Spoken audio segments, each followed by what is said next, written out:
Good morning. I'm here in all my peachy gloriousness.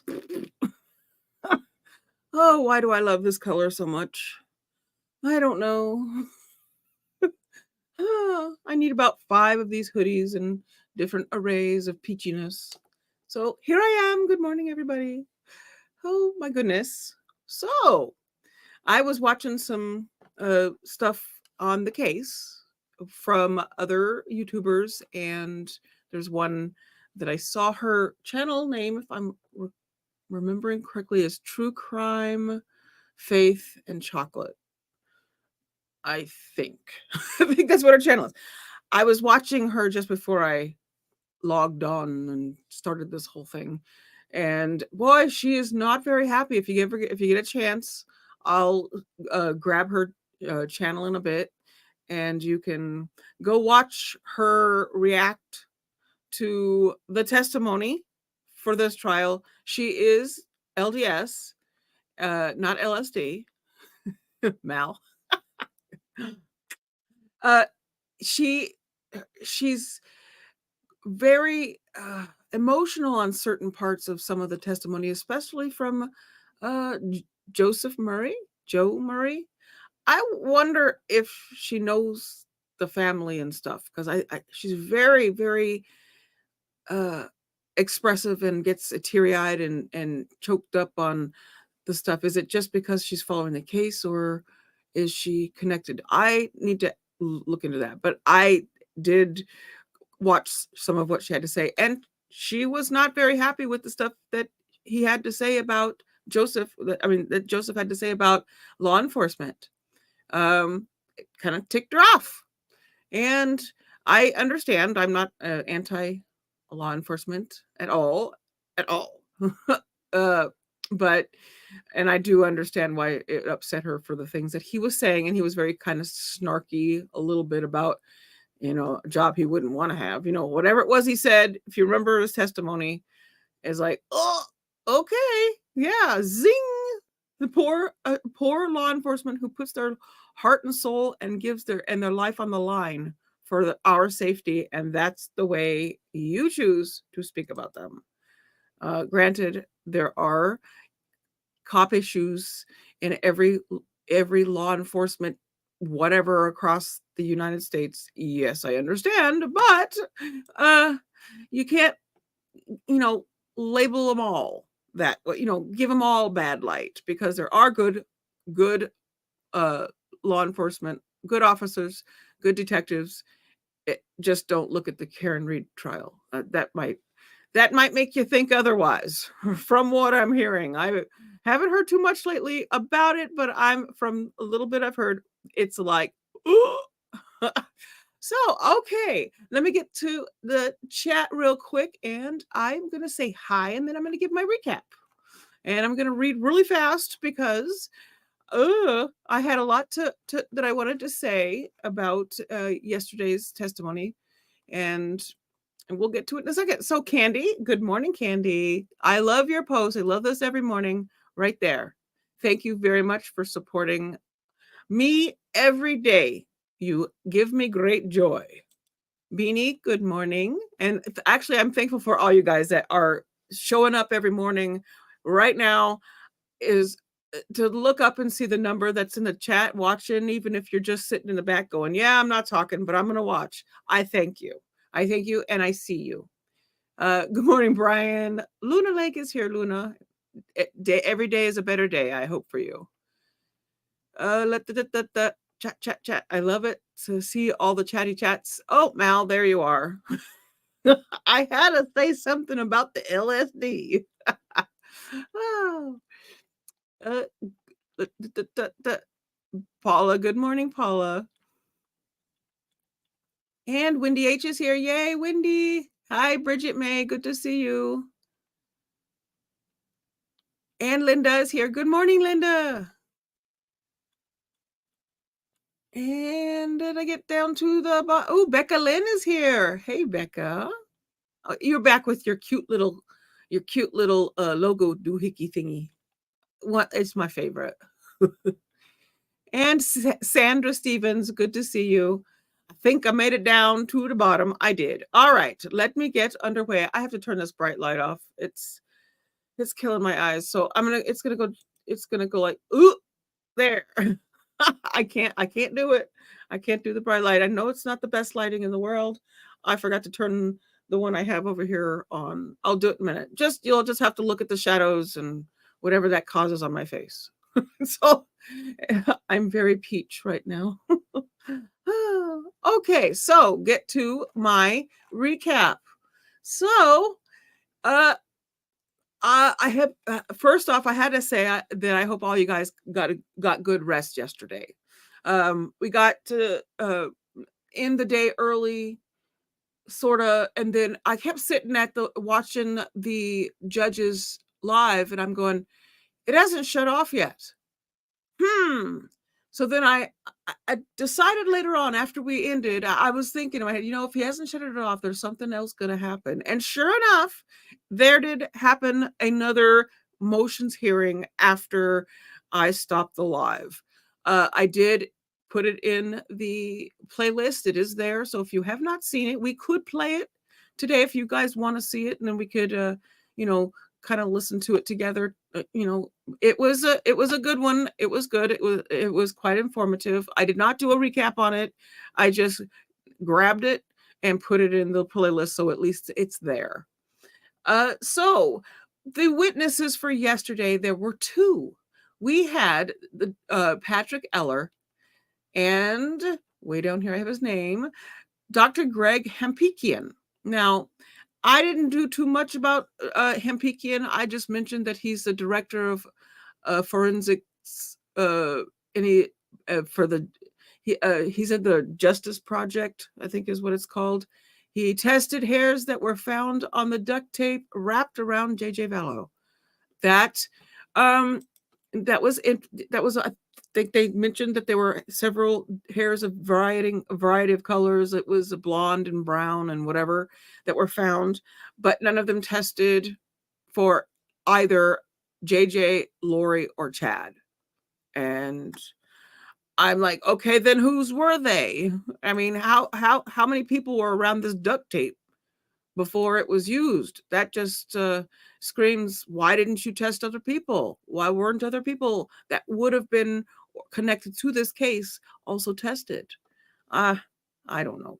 So, but what I really wanted to talk about outside of that is Eller. It's Patrick Eller. He's the CEO of Digital Forensics Examiner, Metadata Forensics. He talked a lot about the metadata on phones, on Chad.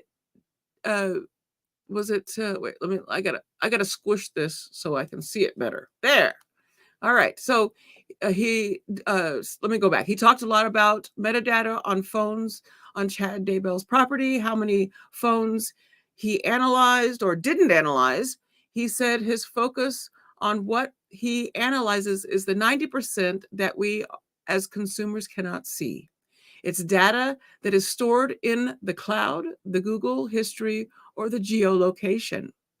He said the best way to get your data is to directly get it from your phone. If you are seeking data on someone, the best source is through their phone, which is the starting point where you can then go to the other locations like the cloud, Google, etc. Eller said if you wanted to disable your geolocation search on your device, we're learning a lot of stuff about how to hide. And it's kind of concerning to me. Anyway, if you wanted to disable your geolocation search on your device, you could do it by going and figuring out the settings. But there are a lot of them because multiple apps may be using your location, and you'd have to go to each one of them and turn it off there. Just do what I do and say, do you want us to track you? No, I do not. And if you added an app, just say no. If you care. I really don't care. I don't go anywhere, so track me. I'm pretty much, a homebody. But the easiest way to not have your data stored is to, let me put this up. I just remembered. Let me do that. That way you can see it. We'll put this here, there. All right. Let's see, back where I was. I always lose my place. The easiest way to not have your data stored is to just simply shut the device off, which then the device is not following you. I personally believe that this is why there is an hour where Alex had no data, and why there were phones that didn't have data, or the data wasn't gathered for certain phones.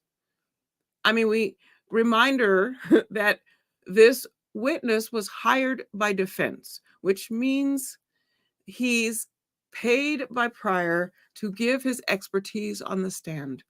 He reviewed the testimony of Detective David Stubbs with Rexburg Police, the one who obtained the warrant to go through Alex Cox's devices.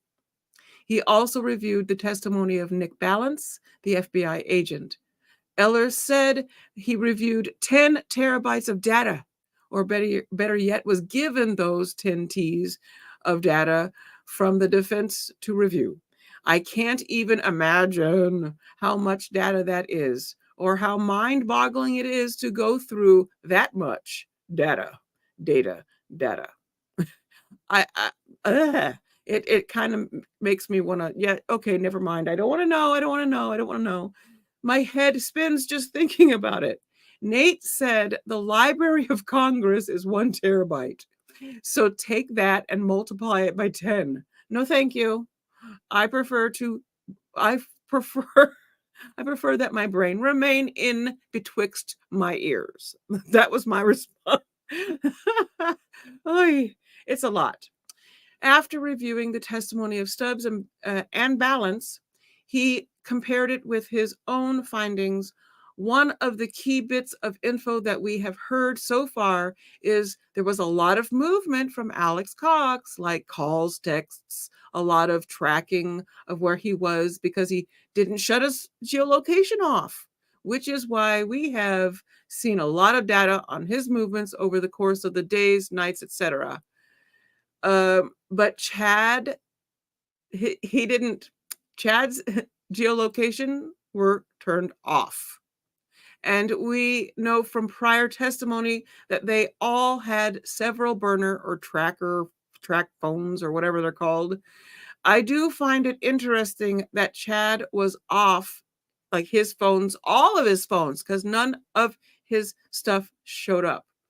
That they were turned off, but Alex's wasn't or weren't, or whatever the case is for however many phones he had. Was that planned, or did Alex just not think about turning off his phone, and Chad did, but didn't bother to remind Alex to do the same in turn? I say yes, just my opinion. And that is why I must put this on. Here we go. So, on 9/9/2019, the day Tali was buried on the property, there was no data from Chad, but lots from Alex. We've heard all about this in prior testimony, and it was talked about again yesterday.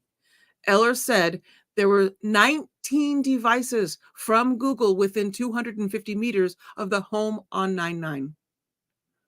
He didn't get into where these devices would have come from. Remember, Toby made a good point. There's a highway.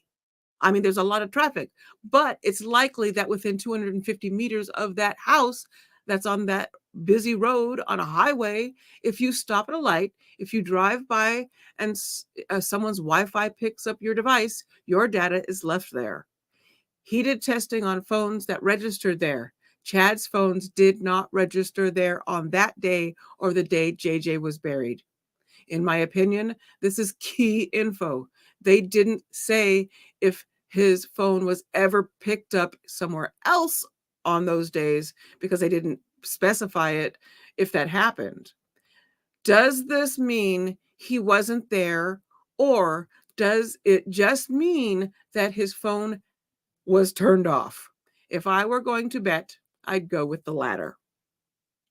So that's where I am with my thoughts on this testimony. There's a lot more to it. You got to get into the defense's cross-examination, etc. But that I thought was really good and enough to get us going before court is about to start within probably 3 minutes-ish. They usually start about 4 or 5 after. So that is where we are with that. I'm going to see what's going on in the chat while we wait and see what y'all are saying. What are your thoughts on some of the stuff about that? I mean, like Toby made an excellent point in that it's by a busy highway, and you got, but that's 250 meters is how much? I'm going to find out. I have no idea how much 250 meters. 250 meters to feet is 820 feet, right? 820 feet. Okay. That's not really a lot. That's not an acre, right? I'm so bad at measurements, at time, at names, any of those little things. But anyway, so 820-ish feet. I mean, there was a lot of traffic. Is the highway that close to that geofence they put around the property? Who knows? I don't. I'm bad at maps too. By the way, I can't read a map. I can't tell if it's upside down, right side up, or sideways. Okay. Nope, don't know. Yeah. GPS also, I get lost using GPS. I'm a mess, people. That's why I let my husband do all the driving. So apparently, oh wait, I'm going back up here to see what y'all are saying way from the top. Well, do I want to? Yes, sure, why not? Starting back down. Oh, yes, they're right there. So watch the motions hearing. I think if you didn't watch it, we could always watch it together today. But I would really like it if I put those little videos up, y'all. Watch that instead of me recapping it, because it helps me for you to watch the videos that I put up. So I know I saw a comment, Addi, recap, but it's a 20-minute video. You can watch it, baby girl. I'm just kidding. Oh, so oh, good. So Luna got to watch it. Good. I'm glad. You guys probably saw it. Wait, what they did was they cleared out the courtroom. They didn't let anybody else in. Nate even said they couldn't go back in to be there for it because the gallery was all closed out, because they were done for the day anyway, and they were just putting it on the record so that at least it would be available for the public, which is how they get by that. And they can say, oh, I see they're about ready to start here. I can see the little arrow moving. Let me make myself, there you go. So while they're doing that, I will see what y'all are, continue to see what y'all are saying. So they, they, just filmed it, let it be on Zoom as, for the public thing. That's how they can shut the courtroom down and not let anyone in. Is it still public because it's on the website? So, and if I missed anybody and you're coming in after while I'm sitting here jibber jabbering, I'll see your name and say hi to you in a second. So Becca says, I didn't watch Daybell yesterday at all, so hopefully didn't miss anything amazing. Let me know if I did. There were 2 witnesses. We're in the defense case. And like I read the first guys, and then there's the second guy, and that's all there was from yesterday. But it was still really good stuff. I mean, it has my head, I'm struggling with this, with the defenses with John Pryor, just his way. I'm really struggling. I normally try to be on defense, pro defense, very much so. They got a hard job to do, but I'm struggling. Oh, Deborah says that coral color on you, it is so beautiful. It's been my favorite color on almost every time I go somewhere and I see clothes, I'm drawn to this color. And then I got 5 billion of the same color. So I should take pictures of my entire wardrobe and keep track of what it is that I've purchased so that I've actually repurchased the same thing because I saw it. I will admit that I do purchase a lot of my clothing.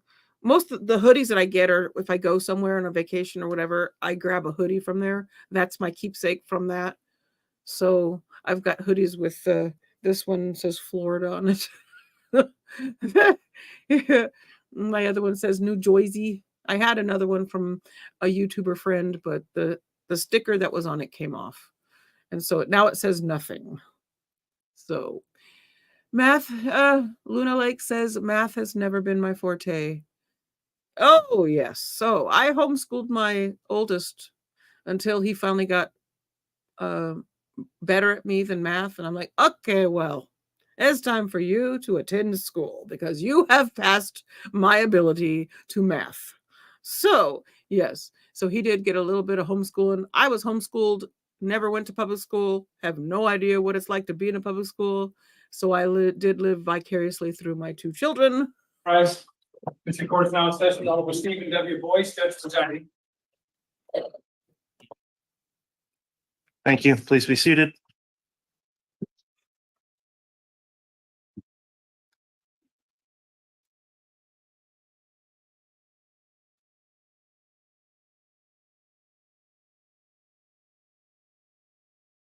All right. Good morning, everyone. We're back on the record on CR 22-21-1623, State of Idaho versus Chad Guy Daybell, continuing with the defense case in chief. And if you're ready, Mr. Pryor, we'll go ahead and have the jurors brought in. Yes, Your Honor. Thank you. On the math subject, my son is very good at it. He was honor roll student every year for his entire school years and passed with a very high score. And he's got me beat in the math department. They don't know how he does it. He gives the examples and how you're supposed to give it, but he doesn't do it in his head that way. That I'm slightly jealous, just a little bit. My mom was also a math whiz. It bypassed me and hit my son. Here's all present count for Your Honor. All right. Thank you, Mr. Bailiff. Please be seated.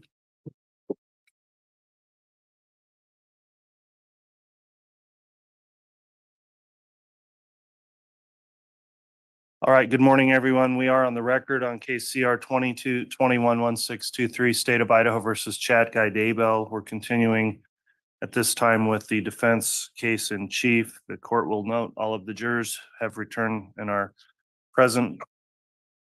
The court's also received the juror affirmation signed by each of the jurors. So thank you again for continuing to follow the court's admonishing instruction as we break each day. At this time, I believe the defense is prepared to call its next witness. Mr. Pryor, if you'd like to call your next witness, you may do so. Yes.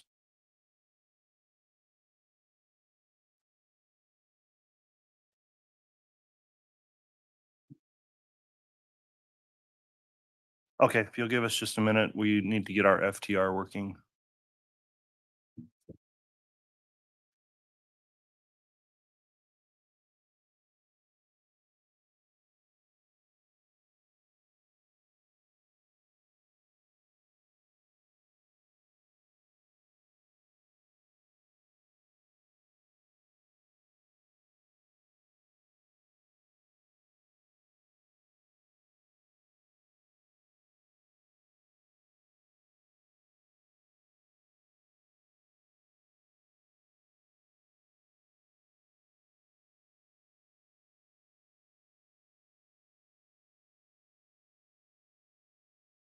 All right, we're ready to proceed, Mr. Pryor.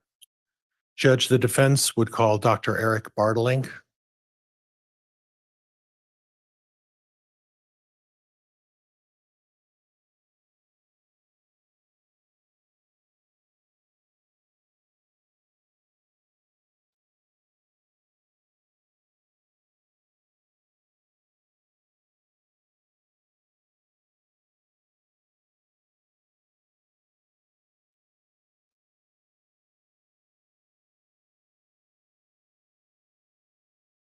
Solemnly swear or affirm that the testimony you are about to give shall be the truth, the whole truth, and nothing but the truth, so help you God. I do.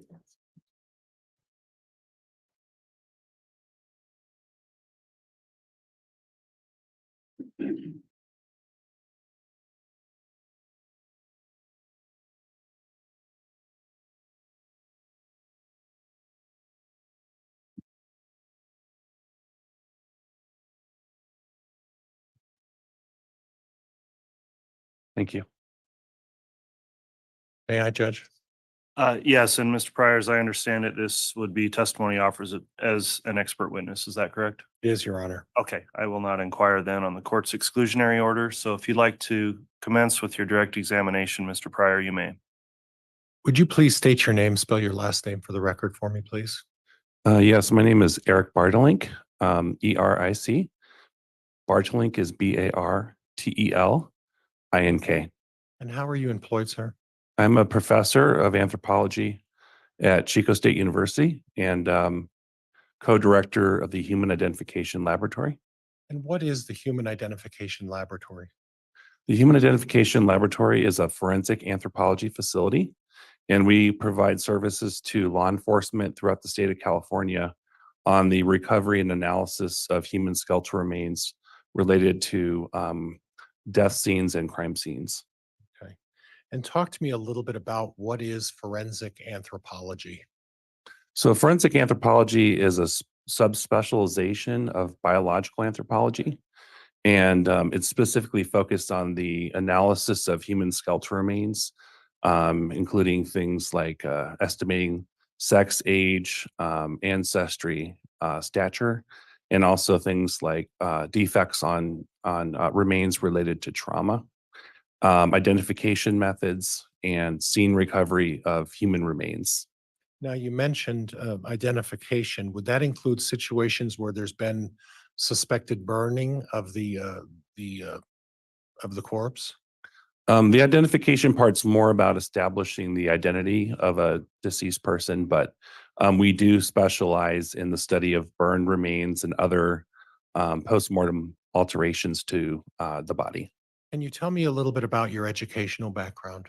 Yes, I have a BS in anthropology from Central Michigan University, a master's in anthropology from Chico State University, a PhD in anthropology from Texas A&M University.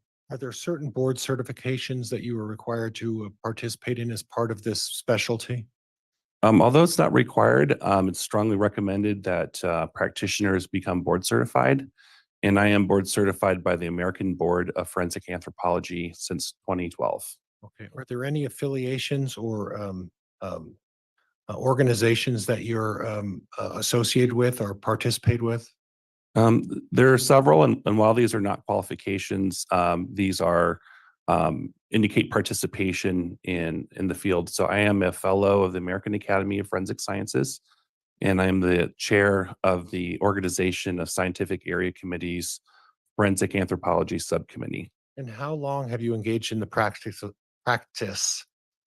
of forensic anthropology? I have been involved with forensic anthropology for about 21, 22 years. Have you done any publications or research? Yes, I have published many articles and book chapters, as well as books related to forensic anthropology and other areas of biological anthropology. And in regards of training of your specialty in terms of fire-caused issues related to the burning and fire, what sort of training have you had in that capacity? So, throughout my education, I have learned about burned human remains through coursework and trainings and workshops, but I have personally assisted on over 100 burn remains cases. I assisted with like World Trade Center identification efforts, which involved a lot of burn remains. And so, and our team is the main team who does fire victim recovery for wildfire victims in the state of California. Okay. Okay. Now, you spoke previously about part of your organization is to help law enforcement agencies. Is it primarily your position in aiding law enforcement agencies, or do you help in defense cases as well? We don't discriminate between whether we work with the prosecution or the defense. So we have assisted the defense in cases where we thought we could provide useful information and perspective about a case. Okay. Okay. And how have you testified before in front of a court? I have. And how many times have you done that? I think it's around 7 or 8 times, and then I've had other depositions. Okay. And I think I've asked this before, but I'll ask it again. Is there any specialized knowledge or training that you would be required to have as part of your title as a forensic anthropologist? Yes, you'd have to be a specialist in the anatomy and biology of the human skeleton. You would have to be able to identify postmortem alterations, including burning on human remains, and be able to properly categorize those modifications. And you have to have expertise in how to identify evidence of skeletal trauma on human remains. Okay. Okay.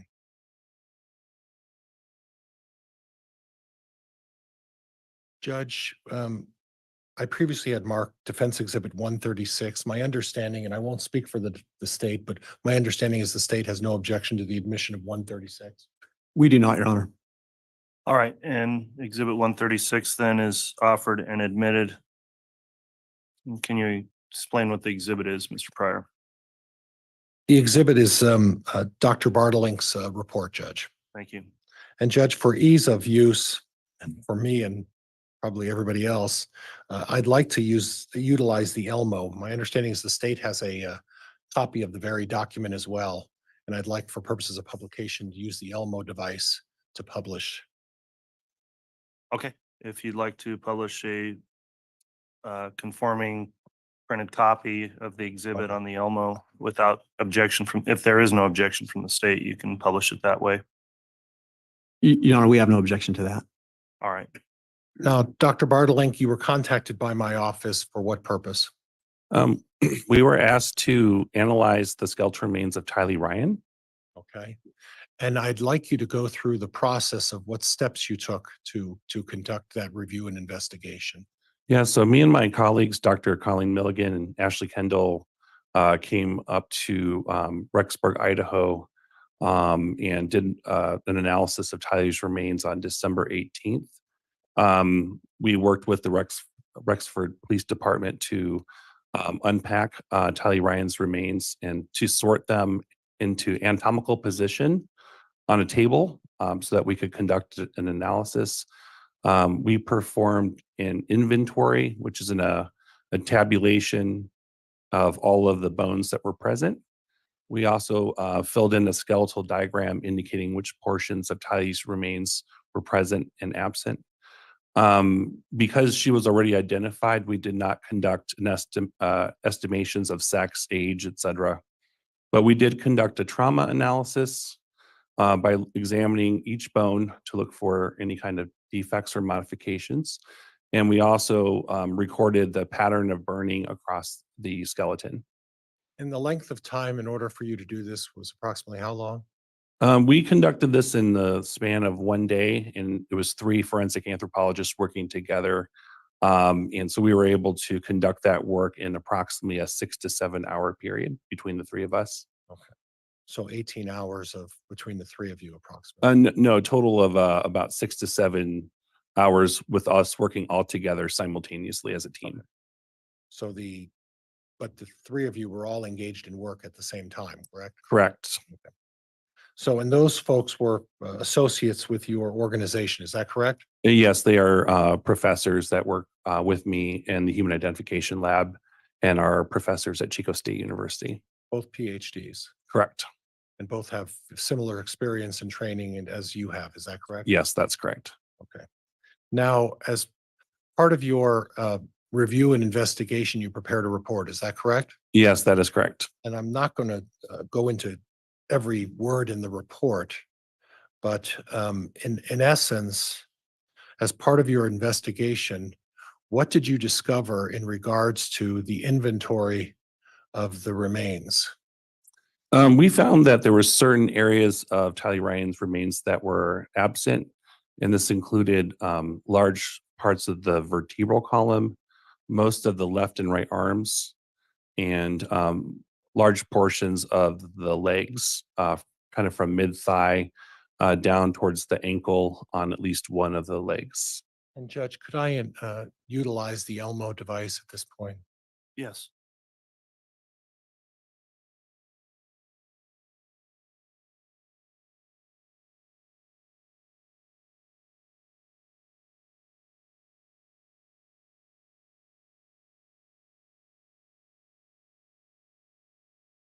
So I'm showing you a illustration from your report, and there is a laser pointer up there somewhere, if you can find it.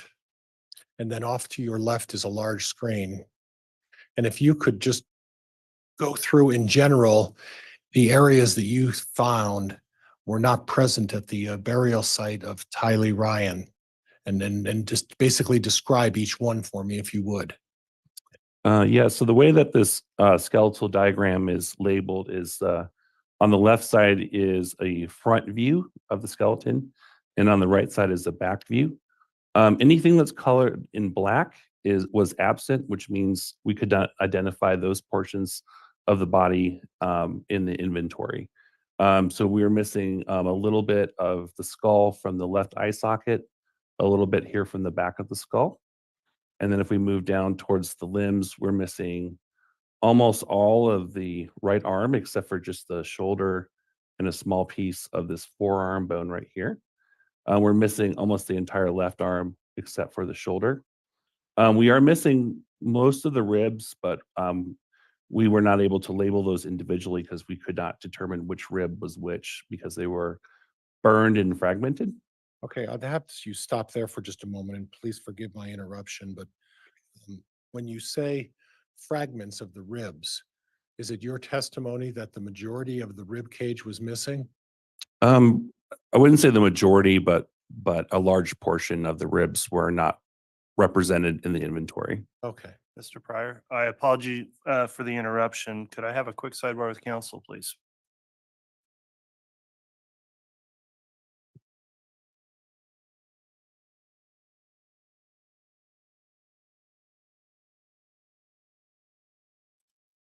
Okay.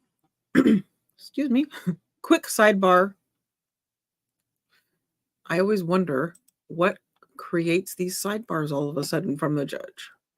What is it that you just decided to stop and make us all pause? Brooklyn, oh my goodness, oh my goodness. I just about joked. I looked up a Brooklyn girl. Brooklyn girl is an awesome person. She and also Wicked Wisdom is another one of our panelists that do the panels with John on our New Jersey 90-day stuff, our reality TV stuff over there on John Yates' channel. Excuse me, Doctor. Judge, may I proceed? All right. Yes. Apologies for that interruption on the sidebar. You can continue, Mr. Pryor. So I think we were at the last we let off. We talked about. I think my comment was the majority of the rib cage, but you said instead it was a large portion of them. That is correct. Okay, and then can you continue with your pointing out the different remains that you were unable to locate? Yes. So as we move down, we can see that from about the mid-thigh area, these are the femur bones, all the way down to just a little bit of the top of the shin bone here, the tibia bone. No bones could be found from those areas. And we had a little bit of the right leg here, missing this section down here. And then on the left leg, we have almost nothing represented from that leg, except for a few small fragments. So we're missing fairly large portions of the skeleton. You're missing large portions of the skeleton. That is correct. Now, you are an expert in the area of forensic anthropology. And you mentioned that you are involved in the recovery as it relates to wildfire victims in California as well. Is that correct? That is correct. And that you have, and I don't know how to talk to you about this, but the part of your job is scientific testing of remains and the impact that they can have with fire. Is that correct? That is correct. And you conduct experiments in that regard, right? We have done some training exercises and colleagues of mine have as well, where we have experimentally burned a willed body donor. Okay, and I'm going to stop you there. What that is in a situation where someone has identified on their donor card that they would be willing to be part of a testing, a scientific testing, and that's how you obtain the body to engage in your testing. Is that correct? That is correct. And these are for training exercises for law enforcement and for search and rescue personnel. Okay. And explain to me the process of what you did to run these tests of the will donor body.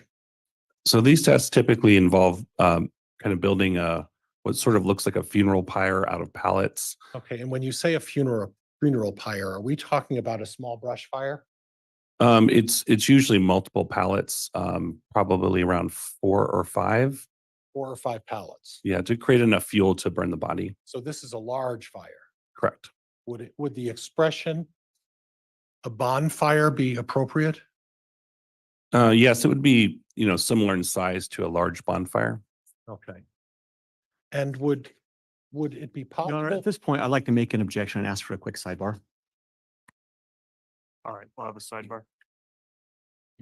Thank you, prosecution. That was not, oh my goodness. When you think bonfire, you don't think this. I understand he's going for size. But in this case, oh, what the heck? Yeah, that, ew. So wouldn't be surprised if this objection gets sustained and stricken. Or, eek. Sorry, my reaction was like, ugh. When I think bonfire, I think fun out at the beach, friends around a gigantic fire, and it, not in a gruesome. Ugh. Here they come. Let's see how this.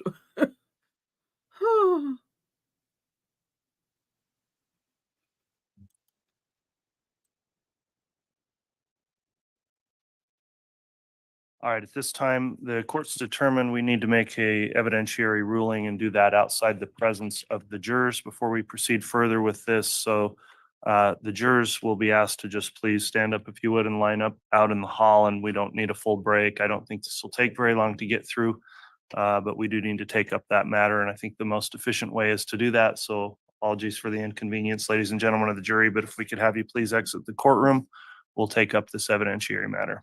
All right, please.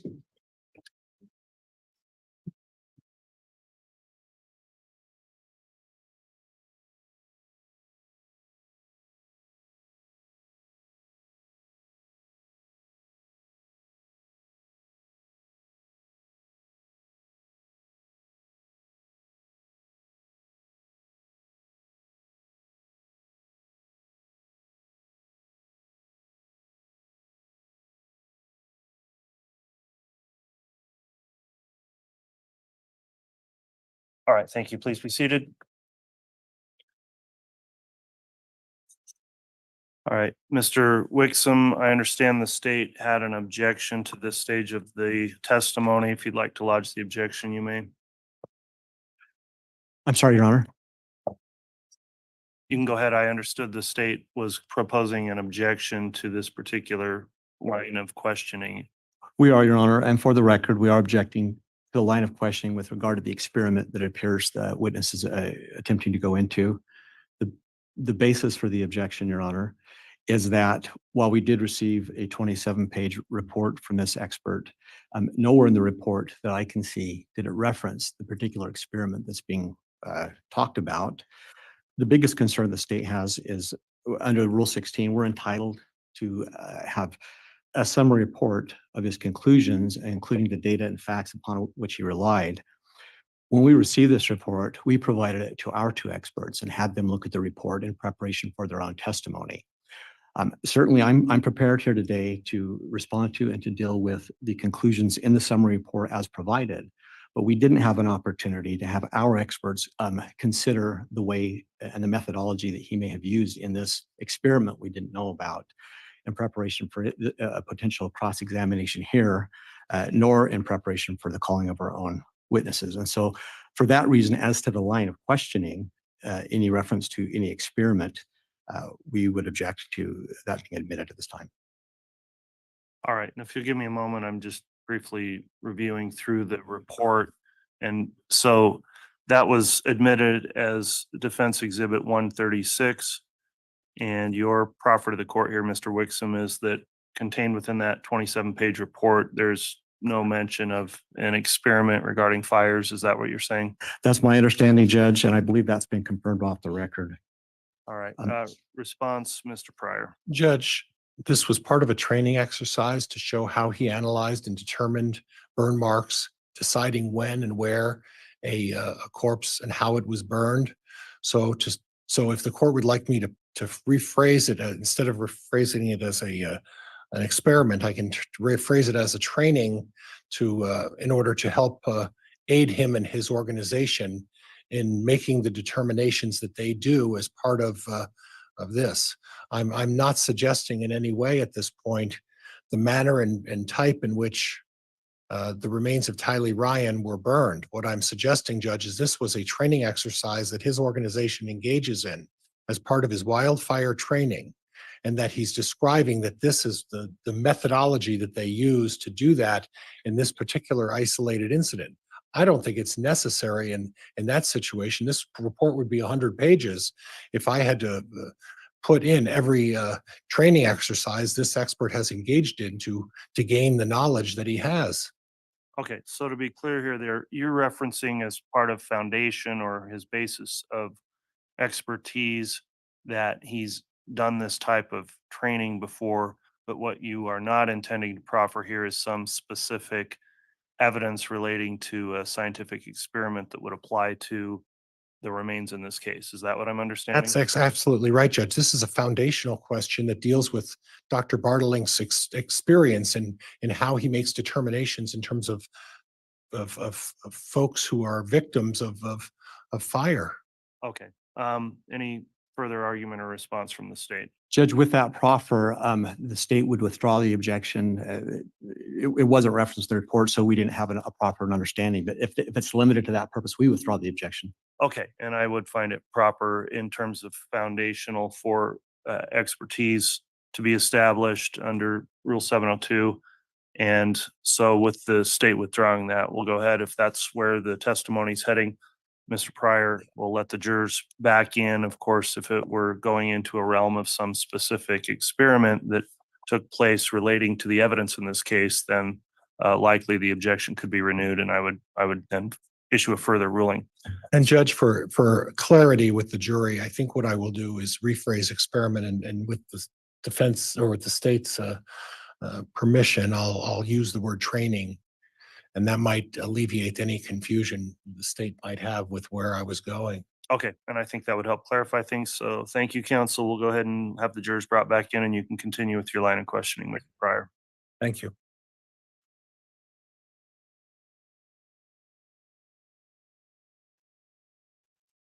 Okay, I'm taking a look at what you guys are saying.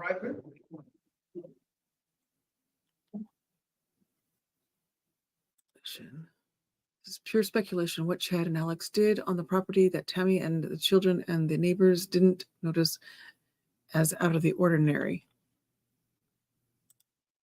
How does Pryor think that this helps Chad?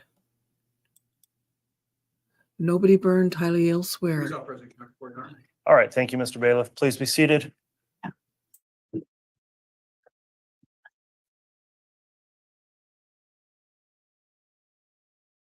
All right, Mr. Pryor, if you'd like to continue on your direct, you may. All right, and Judge, I'll start with Dr. Bartelink. We were talking about a training that you were participating in terms of utilizing a donor, a willing donor, and engaging in the intentional burning of that donor for purposes of scientific training. Is that correct? Yeah, it's part of a training course. Okay, and can you elaborate on what that encompassed? So essentially setting up something that would be similar to a funeral pyre, but having multiple pallets stacked and cutting out sections of those pallets. So you'd have pallet underneath the donor as well as on top.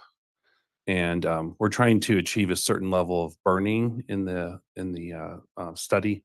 And so it requires the use of a fair amount of fuel source. In this case, it was the wood pallets. Okay, and when you're talking about a fair amount of fuel source, is that a significant amount of fuel source? You need combustible materials, and so a body does not easily burn without having combustible materials. And so we using wood is an effective way of achieving a large fire to reduce a body's mass down to the bones. You used the expression funeral pyre. That would suggest a sizable fire. Yeah, like a large bonfire. Okay. And would the use of just gasoline, would that obtain the same result? So typically accelerants don't generate enough fuel. They burn away quickly, so they don't generate enough fuel to sustain combustion of a human body for a long period of time. So usually you need other types of combustible materials. And in regards to in regards to a funeral pyre as such, so if I understand you correctly, just the use of gasoline on a donor corpse would not achieve the burning to obtain the results you're looking for. In my experience, no. Okay. It would have to require a significant amount of when you say I think you used the term fuel, that would be wood. Could be wood or other types of combustible materials. Okay. Okay. Something that would burn easily That's correct. in a large quantity That's correct. to generate a significant fire Yes. over a long, prolonged period of time Yes. to obtain the same result. Yes. Okay. Now I'd like to go back if we could utilize the Elmo again, Judge. Yes, you may.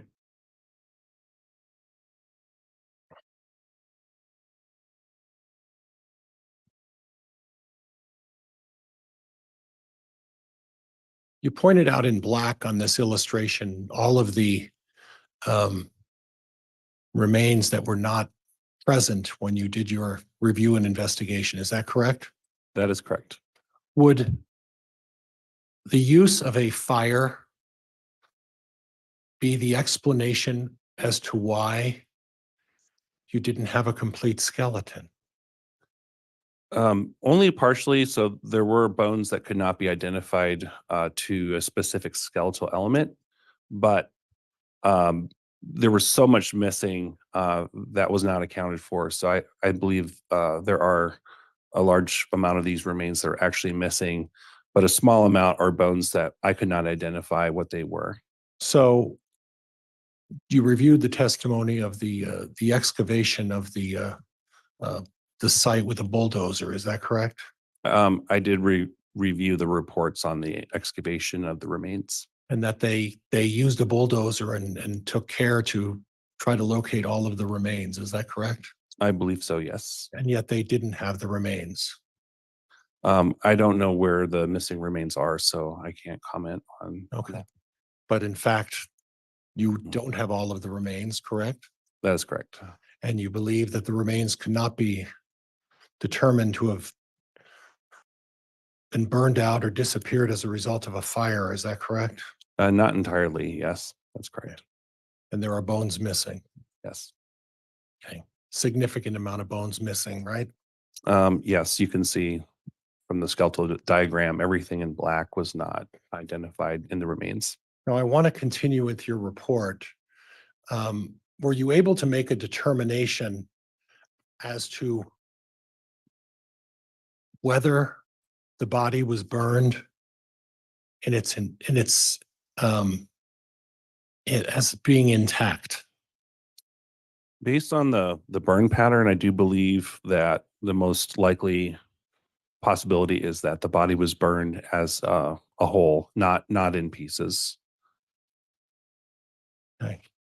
And would it be fair to say you can't make a determination as to the length of time it would take to burn the body? We could only provide sort of minimum timeframes, but there's, how much fuel is used, the size of the body, and other factors all can alter those parameters. So there's no definitive way to determine how long it took to put Tylee's remains in the manner in which they were found. Is that correct? That is correct. In addition, there were some fragments, and I want to use the word fragments because in the fire pit, there were some objects that were removed from the fire pit. Do you recall seeing that? Yes. Are you able to determine what type of fragments those are?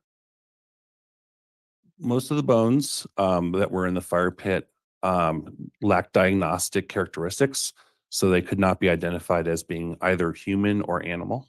Right. So we don't know what those fragments were. Would that be fair? That is correct. You noted that there was a canine mark on part of the remains of Tylee. Is that correct? That was not something that I noted, but had been noted by the anthropologist with the FBI. Okay.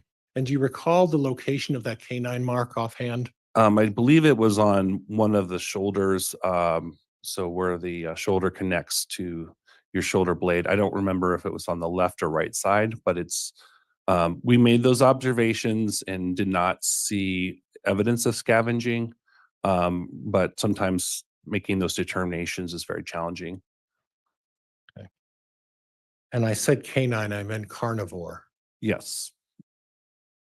So we don't know when a carnivore may have made those marks on the body. Is that correct? We do not, and I'm not certain if they're carnivore marks or related to the burning process. Okay.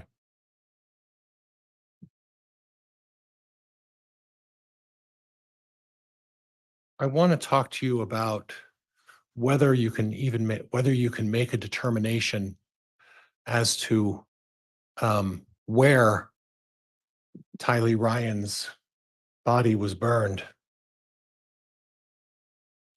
I cannot make that determination. So in other words, you can't make the determination that her body was burned on Chad Daybell's property. Is that correct? I cannot make that determination. And you can't make a determination as to the day or time that the body was burned. Is that correct? That is correct. What you can make a determination is that the body was burned intact to your best opinion. Is that correct? That is correct. Okay. And you can't make a determination as to whether the body was burned and then at subsequent time placed in Chad Daybell's backyard. Is that correct? That is correct. Okay. Judge, I have nothing else at this point. All right, that'll conclude the direct examination then. Mr. Wixom, I presume will be doing cross, is that correct? Yes, Your Honor. Okay.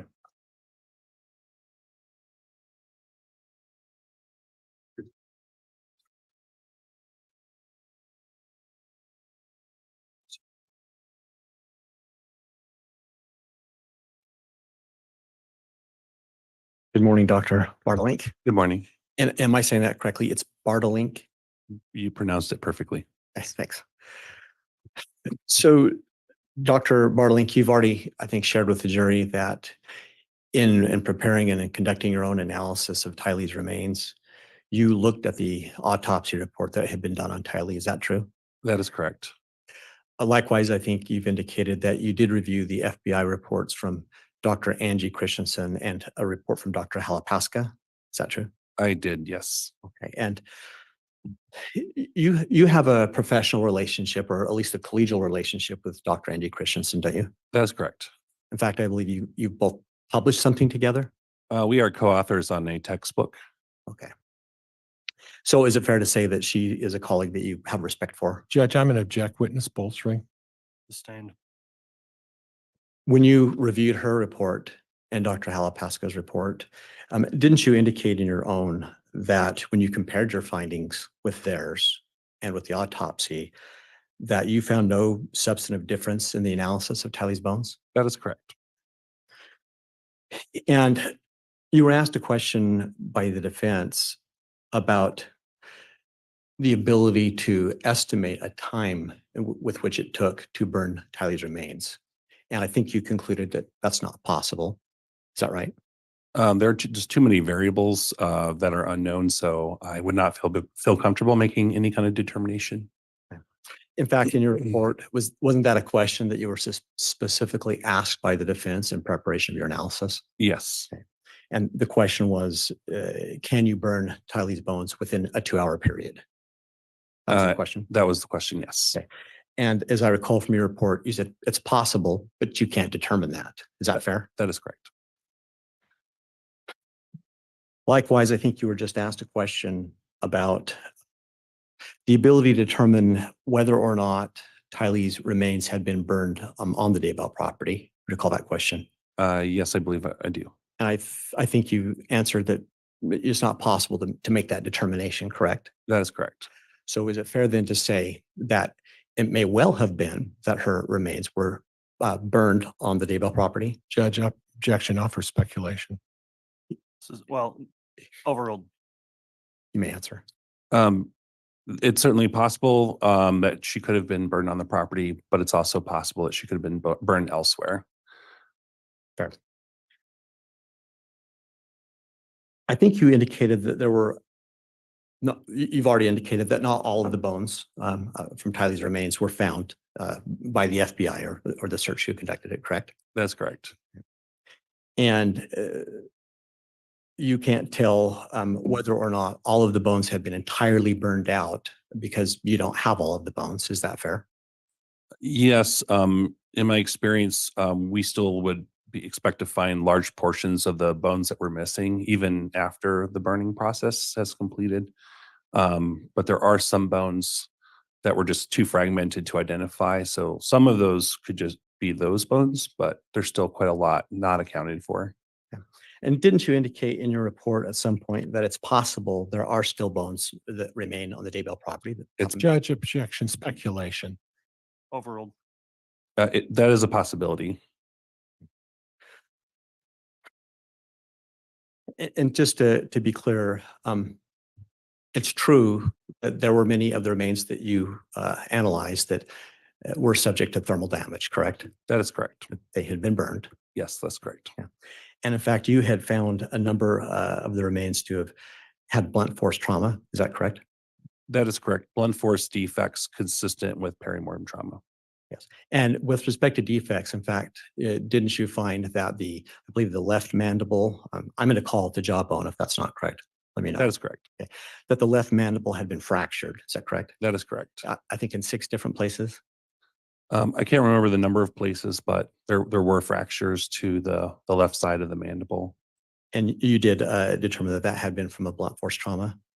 Yes, although unable to tell if it's before or after death. So you can't make the perimortem versus postmortem distinction, but you still believe it was blunt force trauma? Correct. Likewise, I think you determined in your analysis that there was blunt force trauma on the skull, the sternum, and the ribs. Is that right? That is correct. And there were sharp form defects in the innominate or the hip bone. Is that right? That is correct. The sacrum. That is correct. And the cervical spine. The ones on the cervical spine are possible sharp force defects, but could not make a definitive determination on those. And with respect to the sharp force defects, you did indicate that you can't exclude as some of the instruments that may have caused those to have been either a shovel or a pickaxe, correct? That cannot be excluded. I believe I provided a long list of possible implements. And in fact, I think you confirmed that some of those traumas could have been from a chopping force. Is that right? That's correct. And you indicated a machete may have been used. That can't be excluded.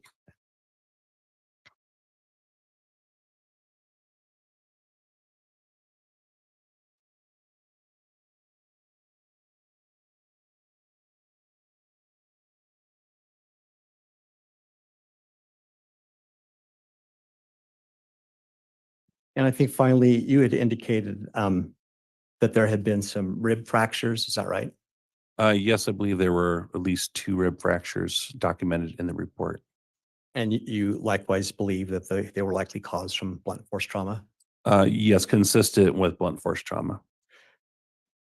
Finally, I think in your report, you indicated that there were approximately a total of 18 sharp force defects in Tylee's bones, as well as a minimum of 16 impacts that were possible paramortem impacts on Tylee's bones. Is that correct?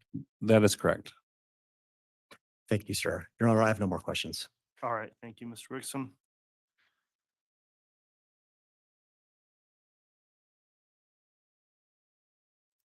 Pryor said in that hearing yesterday, he Mr. Pryor, plans, you can conduct redirect if you'd like. And thank you, Your Honor. he plans to. There rest is today. no distinguishable way to determine the location, I mean, the specific place where this blunt force trauma took place, is there? There's not. Judge, I have nothing else. Thank you. All right, that will conclude then the testimony of Dr. Bartelink. So I'll inquire next, counsel, if he's to remain under your subpoena, Mr. Pryor. He is not, Judge. It's not that. Okay, you are released then from the subpoena. Thank you for appearing and testifying. You can be excused.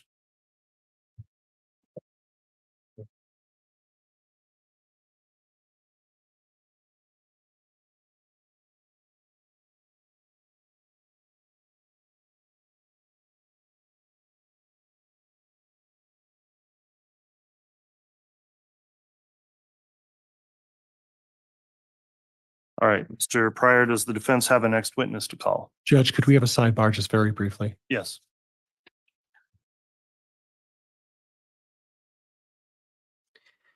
I wonder if this sidebar is to announce that they're going to rest, or he's going to rest.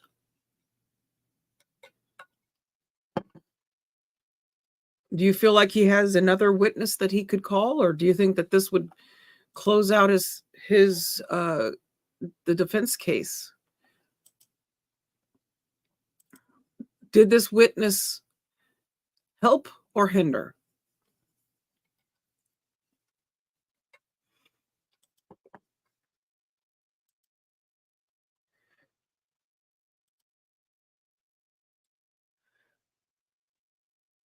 So I'm going to read back over what was stated in this if we go on a break, because I want to get clarity on what I'm posting. I'm posting stuff in the chat, but it's hard for me to read it and post it at the same time and grasp what is being said.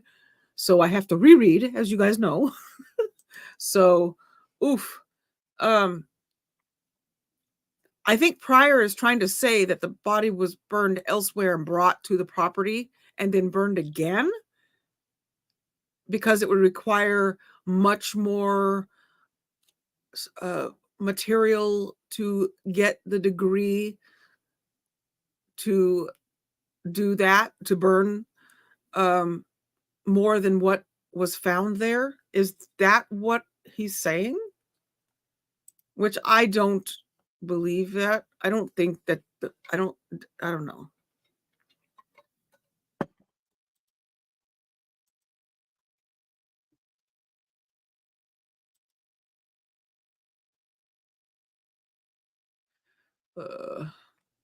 See whoever did it. Yes, whoever did it was certainly a madman.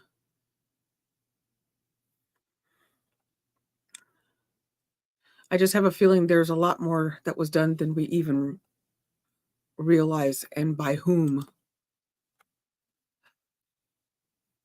I'm just my opinion. Ugh. Don't see. Let me see. I don't see that his last witness helped at all. Toby says it didn't help. He just reminded the jury that Tylee's corpse was mutilated on Chad's property.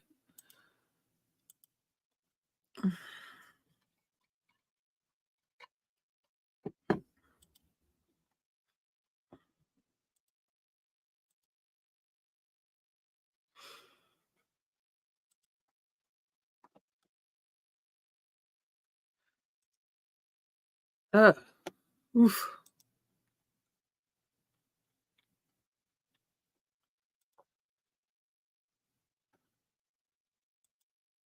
So let me see here. Oh. So I don't, here, let me see. I'll put this in check. I'm not sure if I put it in or not. If it's a repeat.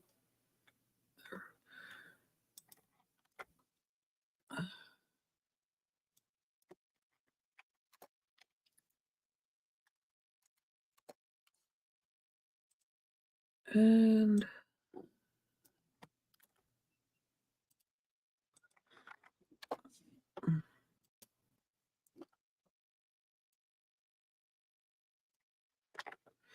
so now we wait for their next witness. I just have a feeling that he's about done with his case. Now, they are going to look and see if they will be bringing Emma back to testify during the rebuttal because of some stuff she said. That was partially what that motion was about yesterday. So we'll find out what happens with that because of some stuff she said in her testimony. All right, thanks, everyone. At this stage of the proceedings, then, we do need to take up another issue outside of the presence of the jurors. And although it's a little sooner than typical, I think given that this will take a few moments, it's just logical to take have the jurors take the mid-morning recess. We'll take this matter up outside of the presence of the jurors. And so we will have that, and then we'll take a break as well. At the end of the matter we take up outside the juror's presence. So if we could have the jury excused at this time for the mid-morning break, we'll do that now. All right, please.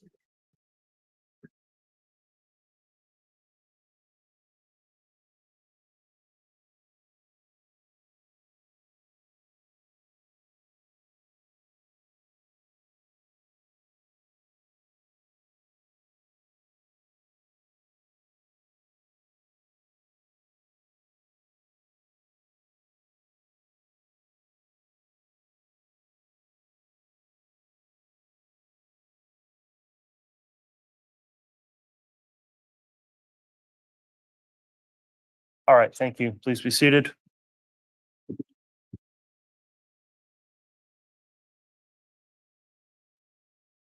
All right, we're on the record now. Outside of the jury's presence, the courtroom's still here in these proceedings. After sidebar with counsel, the court's been advised that at this point, the defense does not intend to call any further witnesses. So I guess the remaining issue or question to address would be whether or not the defendant's going to testify. Mr. Pryor, is that the status of where things stand with the defense case in chief? Yes, Your Honor. Okay. Mr. Daybell, I will instruct you that there is going to be a jury instruction in this case the court's going to give. It states, and I'm paraphrasing, that you do have a constitutional right not to be compelled to testify. The instruction will say the decision whether to testify is left to the defendant acting with the advice and assistance of the defendant's lawyer. The jury will be instructed not to draw any inference of guilt from the fact the defendant does not testify, and the jury will be instructed not to discuss or enter into deliberations the issue of the defendant chooses not to testify.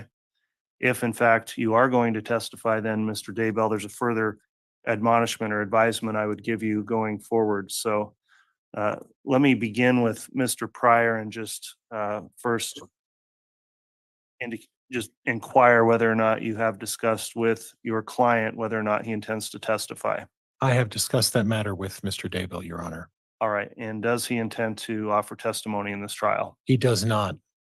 All right. Mr. Daybell, have you in fact discussed that issue with your attorney? Yes, And has he advised you of your right to either testify or not be compelled to testify in this trial? he has. All right. And it's your decision to not testify. Is that correct? That is correct. Okay. Thank you, counsel. I appreciate you clarifying that with the court outside the presence of the jury. So with that, then we'll take our morning recess and I will ask the defense then in the presence of the jury if they rest their case. And again, the court will provide the instruction to the jurors that they may not consider the decision of the defendant not to testify in their deliberations with that instruction that'll be provided. So we'll take the mid-morning recess and let's come back on the record in about 15 or 20 minutes. And we'll continue with further witnesses from the state if there are any in the defense resting. Thank you, Your Honor. Thank you. Do you need to use the rest? All rise. Folks, please grab all of your belongings as you head out. And return at the top of the hour in 30 minutes.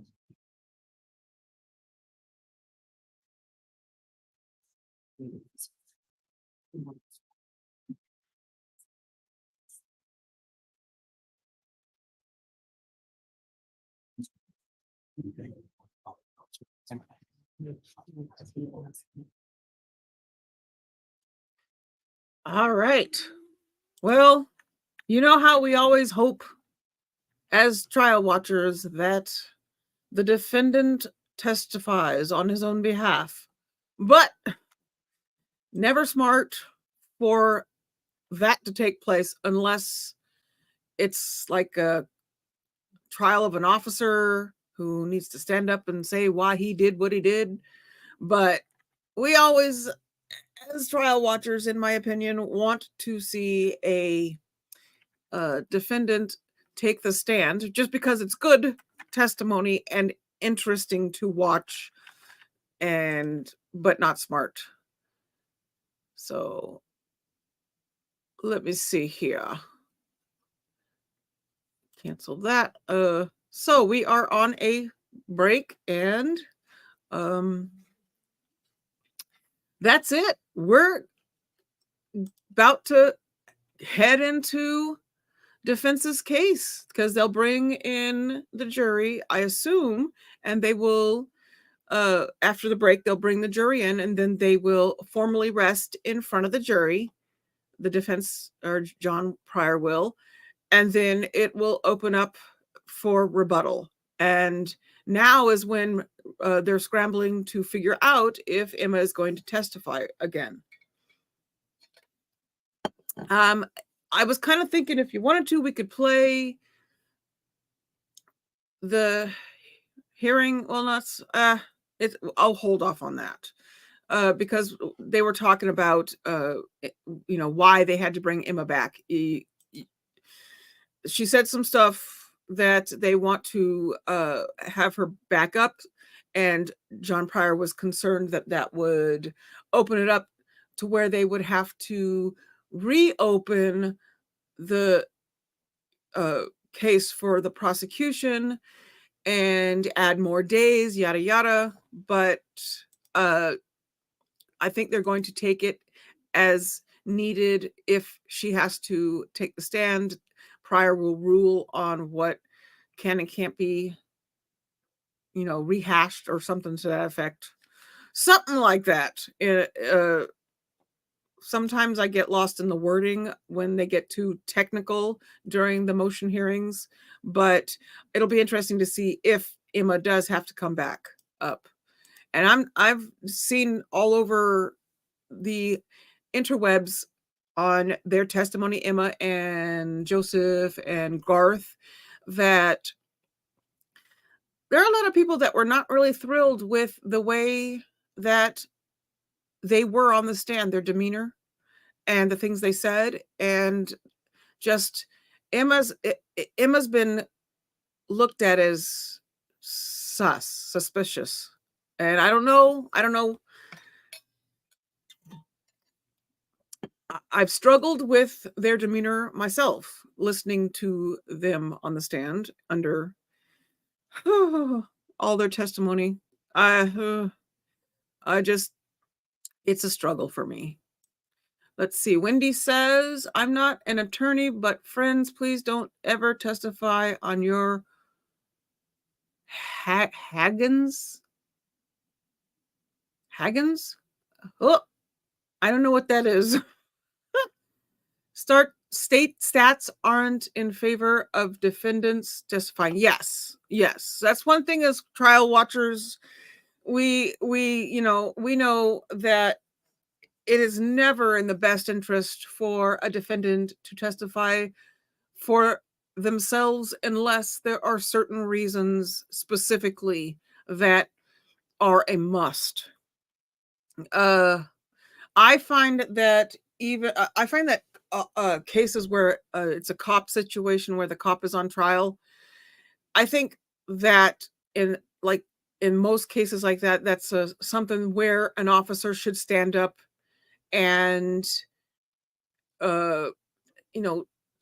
state what and why and all the things. But for the average defendant, not a good idea. But how many narcissistic defendants do we see that do end up standing up and testifying on their own behalf? A lot more than should probably happen, because if you're a narcissist, the worst thing you can do is to take a stand in your own defense. Just saying. So Candy says, I don't think they helped their dad at all. What a bummer. I struggle. Oh, okay. Sorry. I thought it was something that a word that I didn't know. I'm like, I don't know what that is. Darn autocorrect. Hey, Lemon, good to see you. If anybody else came in and I missed you while that was going on, hello. Nope, doesn't look like anybody. Okay. Yeah. Yep. Almost all the narcissists testify. It's fun. Yes. Yeah. As a trial watcher, yes. If you're a lawyer and you're watching and you're going, he shouldn't have taken the stand.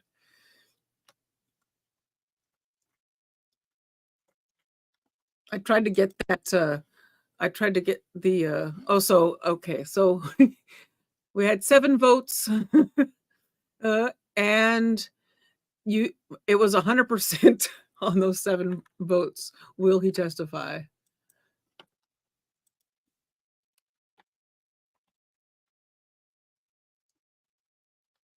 And I can't put the poll up on the screen, or I would, but you're yay! It's my favorite stud of YouTube.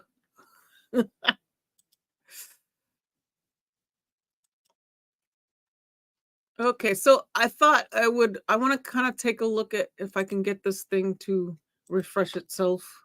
I've been struggling all morning trying to get East Idaho News's live updates to update. I've refreshed and it's still not updating. It's driving me nuts. I can't get it to. Maybe if I close it out and try to reopen it. Let's see if that helps. No, don't click on that. Oh no. Don't click on ads. Last time I clicked on an ad, it scared me and said that I was being hacked. I had to quickly shut it off because I couldn't get out of it. I didn't get hacked. This was just a stupid ad that I clicked. No, it's still not refreshing. So, I would love to be able to read, but I get lost trying to read in Twitter. because they do this thing where it refreshes and then it doesn't work for me. My dyslexia is like, yeah, you can't read that. You can't follow that. It's all mixed up. So their page is still not updating for me. Oh, well. I was trying to figure out, oh no, I did show that one. I was trying to figure out exactly what it was with this witness, what he was trying to say, what each side was having an issue with. So Bartelink, I can read at least some of it, I guess. Bartelink, with his professorism of anthropology, studied, burned human remains. Oof.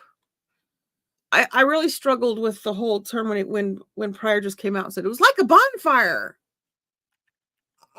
My reaction to that, and now I understand he's trying to use it for us to kind of see and get how big a fire has to be and how long a fire has to burn. If you've ever looked into cremation or whatever and kind of studied it a little bit, or trying to decide, is that how you want to be taken care of upon your demise? It takes a lot of heat to take care of that, for cremation, and they usually, in order to save time, will burn what they can, and then they grind up the rest and then put it in with the remains. So when you get your cremains from your person, they're all in there. I know, sorry, I know it's graphic, and I know but it does take a huge amount of fire, and it takes a while. And I did hear that that's what they do. I don't know if they still do that, and I'm sure they have fires hot enough quickly to take care of what needs to, but I heard that's what they used to do, or how to take care of the parts that don't get cremated or get turned to ashes. They grind it all up and mix it all together, and that's what you get when you receive them. Sorry. I tend to say things I don't leave stuff out normally when I go through this stuff. I've seen a lot of gruesome pictures and stuff, and so my ability to say stuff and not be so grossed out is because of that. Over the years of doing all this stuff. But anyway, yeah, Wendy, I heard you say something about what you do if in your career, professional career. I can't remember what it was. I don't want to put you on a spot or anything, but I think it's in the legal system. You don't have to say if you don't want to, if you'd rather not. But I heard it. I think I heard it on MLS or Lego Law or whatever it was you said you did for work. I was trying to remember what it was, and I can't remember. So if you don't want to answer, that's fine. Just let me know. But I like your legal mind in the comments and stuff that you make.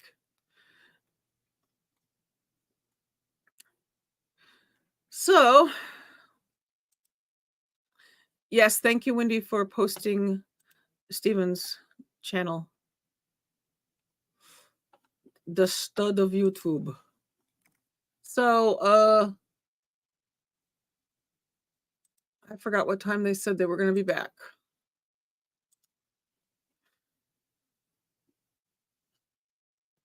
Where is it?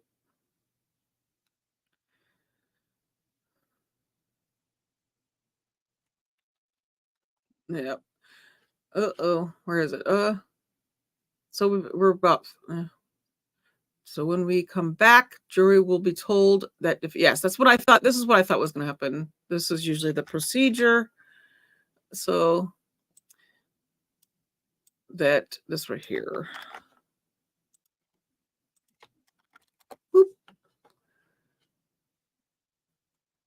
There you go. Oh, that I'm a contract specialist for the federal government. Woof. That sounds like a lot.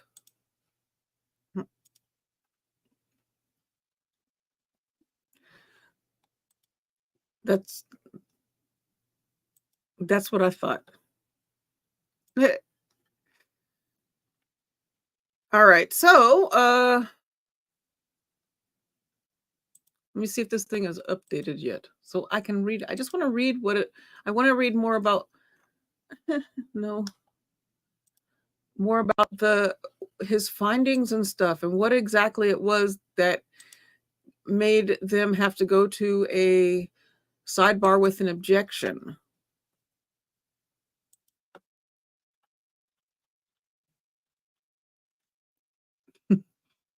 Oh, sometimes some of the facial expressions, even though we think that Chad doesn't have any facial expressions, some of them even, it's like, what the heck? Like when they were talking about the storm, he had they both had a reaction to that one. And then some of the other facial expressions, or he tries to make it a lack thereof of facial expressions, but you can see them. You can tell. This one I'm looking at right now is kind of a Oh, it updated. Yay. Okay. So I'm going to read some of this until they get back. This is just going back over Bartelink and his take. Okay. So going back to the beginning, and then I'll just read what it was.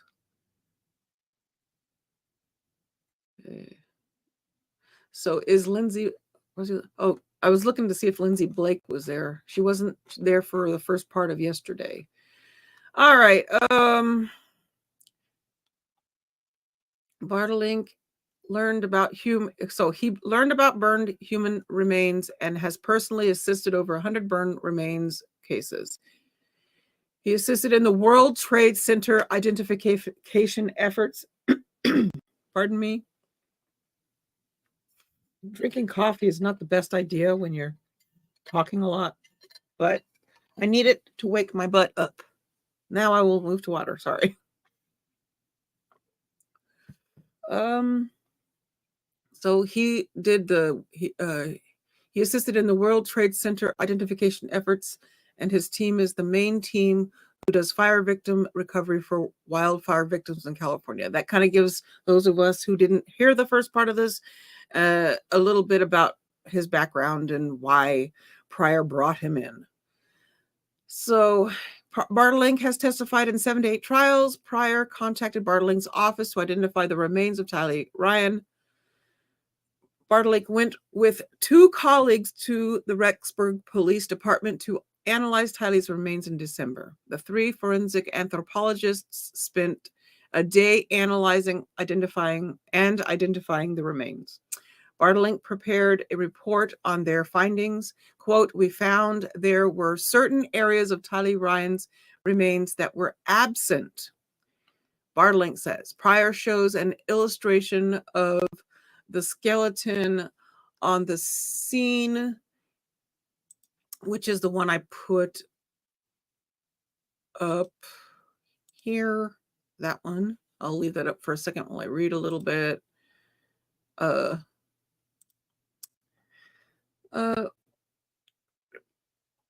So Pryor says he shows an illustration. That's the illustration. He asked Bartelink to point out parts of Tylee that were not recovered. He lists of the body parts that were missing: her arms, legs, and large portion of the ribs. Boyce asked Pryor for a quick sidebar. So Boyce is the one that asked for the sidebar on this. And then Bartelink says, then we came back from the sidebar. Bartelink says large portions of the skeleton were missing. Pryor asked Bartelink about his experience working with burned remains. Bartelink says he has done experiments with a deceased body to see what happens when a body is burned. Multiple pallets 4 or 5 similar in size to a large, the word I didn't like, bonfire, were brought in to burn the body. Wixom asks for a sidebar. So that's the part that got Wixom to say, ooh, sidebar. And I guess I'll put this up so you guys can see it too. Let me see what that looks like. Yeah, let me get it bigger. There. All right. Wixom objects. So wait. So Bartelink says large portion. We got that. The sidebar from Wixom. Then Boyce says an evidentiary ruling needs to be made outside the presence of the jury. Jurors are leaving. They exit stage left. Wixom objects to the line of questioning with regards to the fire experiment. Wixom says nowhere in the 27-page report they received from the expert was the experiment referenced. Okay. I was wondering what the objection was. Wixom says the prosecution is entitled to know about the experiment prior to trial, so the prosecutor's experts could review the finding. Ooh, so he tried to get something in there without letting prosecution know, and Wixom caught it. That's Pryor says the experiment was part of a training exercise to analyze burn marks. Pryor says he can rephrase it from experiment to training. Pryor says he's not suggesting the manner and type in which the remains of Tylee were burned. Pryor says this is a foundational question that deals with Bartelink's experience, not in direct relation to the specific case. I need to just realize I need to do something so I can see when they come back. There. All right. Pryor says it's not suggesting the manner. Pryor says, okay, so with that, where'd it go? Bartelink's experience. I get lost. I hate that. When I take my eyes off of something, then I can't find where I was. With that understanding, the prosecution withdraws the objection. Boyce says the questioning is proper for foundation. Okay. So then they bring the jury back, and Bartelink explains how he did the body burning training. Quote, a body does not easily burn without having combustible materials, he says. The wooden pallets were used to help the body burn. Pryor asks if just using gasoline would obtain the same result. Bartelink says you usually need other type of combustible materials because accelerants don't usually last. Bartelink says you would need a large quantity of wood or other combustibles to burn a body over a long period of time. So this is why they are stating this, because of the missing limbs. Where are those limbs and the missing body, the parts? That's why this, because it takes a long time to burn those, like I was saying, and they're missing. So I guess Pryor is trying to say, well, then the body was burned elsewhere and then brought to the property, which I think most of y'all in the chat have said that you don't agree with that. That is something that happened. There are lots of bones and other parts of Tylee missing. Pryor asked Bartelink if he was able to determine whether the body was burned when it was intact. Bartelink says based on the burn pattern, Tylee was likely burned as a whole, not in pieces. Does that coincide with prosecution's witness who testified on this? Let me know in the chat if it does agree, or if you remember what they had said. Pryor asks about objects removed from the fire pit. Bartelink says most of the bones in the fire pit lacked diagnostic characteristics, so they could not be identified as human or animal. The anthropologist with the FBI noted there was a carnivore mark on one of the shoulders. Bartelink says he's unsure if there were carnivore marks or marks associated with the burnings.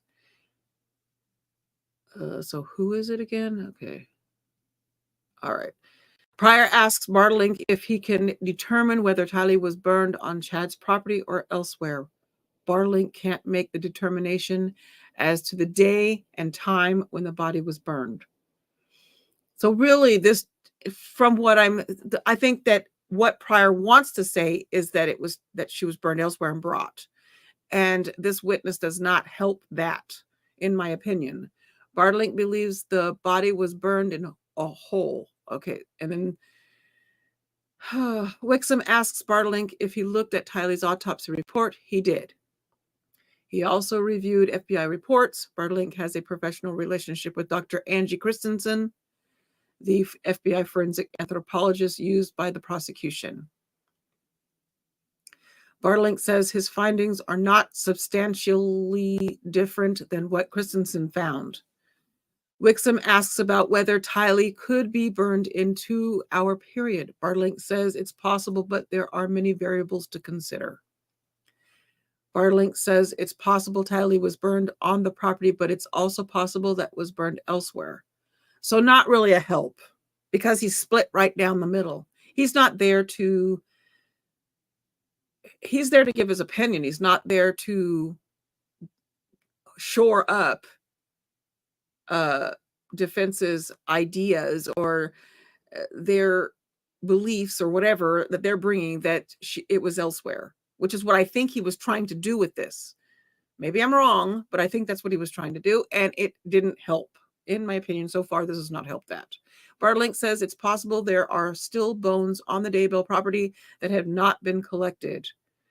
Did they do a grid when they were looking in that area? You know how they grid things out and they go grid by, piece by piece? Was that done?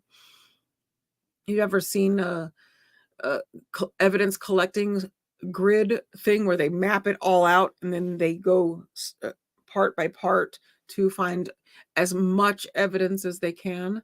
Bartelink found a lot of blunt force defects on the bones consistent with perimortem trauma. Peri means around, so around the death trauma, right? The left jawbone had been fractured in 6 different places. Oh my goodness. To me, that sounds like somebody was really mad. Like, I think, was it Toby stated that? There was blunt force trauma on the skull and other places. There were sharp defects on other parts of the body, and shovel, pickaxe, or machete cannot be excluded from causing that trauma.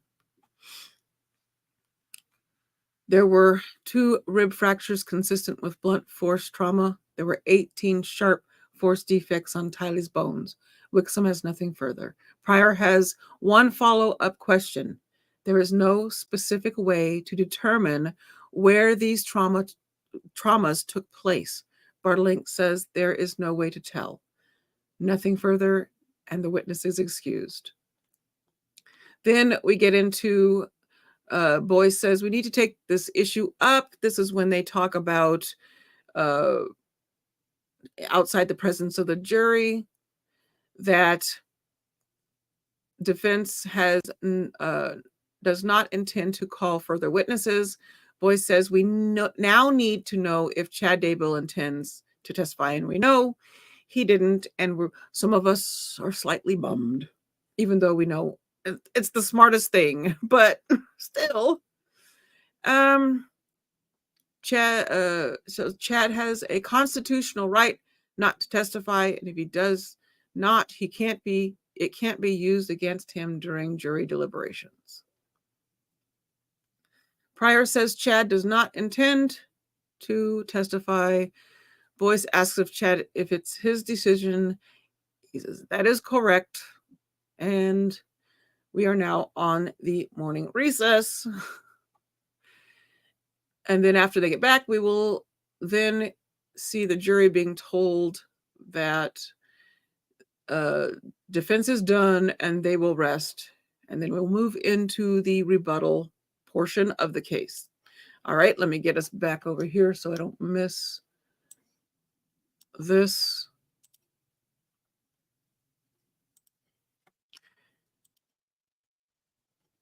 Okay, and I want to see what y'all are saying while I was jibber jabbering.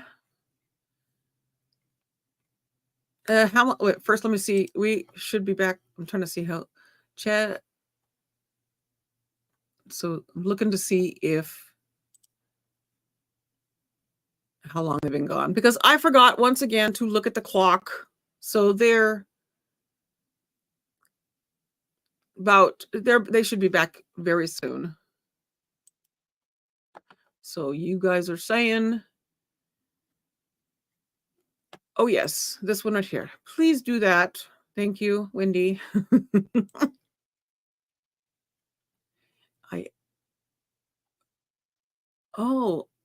My link tree. I keep forgetting to update it. I'm working on remembering. I'm trying to make sure that my lives and stuff and the links for these get placed on my Twitter and Facebook and and my link tree as well, just to help out with whoever, if you don't follow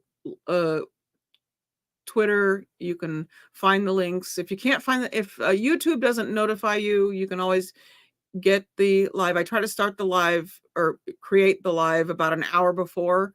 That way I remember to put it out. This morning I forgot to tweet it out because I was actually still typing up my recap right before I came live. So I then went live and then forgot to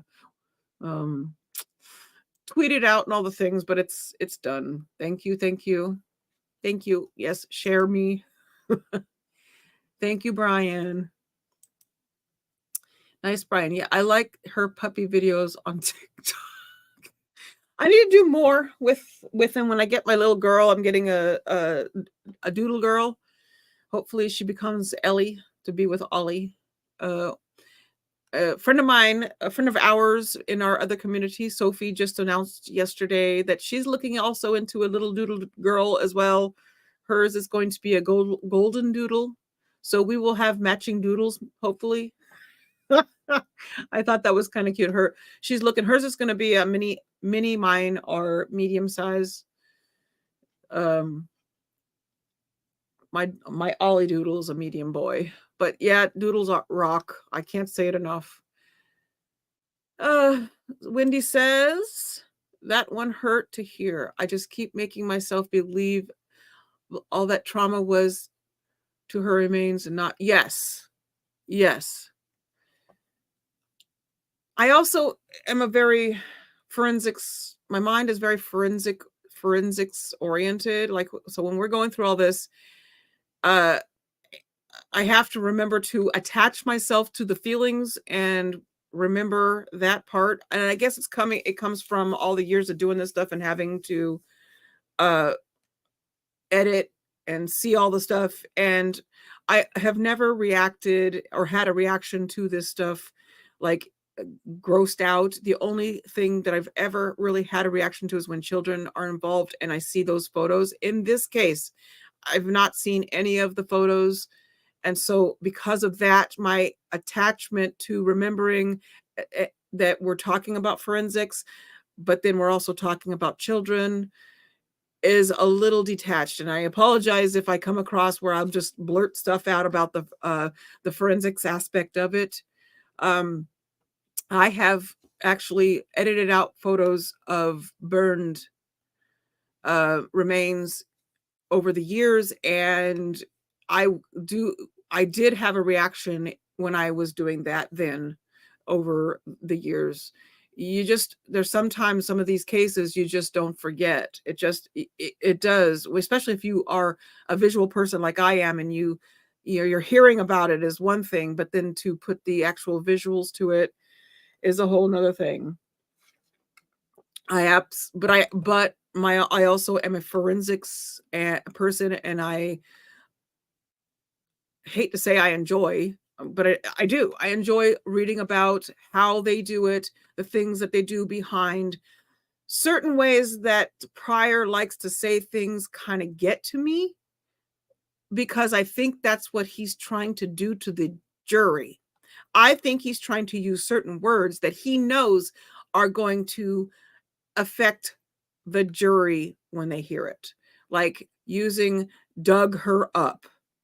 How many times did he say that in his cross-examination? And how many objections were put out there to try to thwart that, to preserve, in my opinion, to help the jury deal with what he was saying. Ugh. I love to watch crazy people. That's why I'm a fan of reality shows. But as a citizen, I appreciate my rights. So he's correct in not testifying. Yes. But, and I agree, Wendy, for our own sanity, we have to believe she was dead when she went onto the bonfire. Sometimes Toby word stuff where I'm like going, oh God.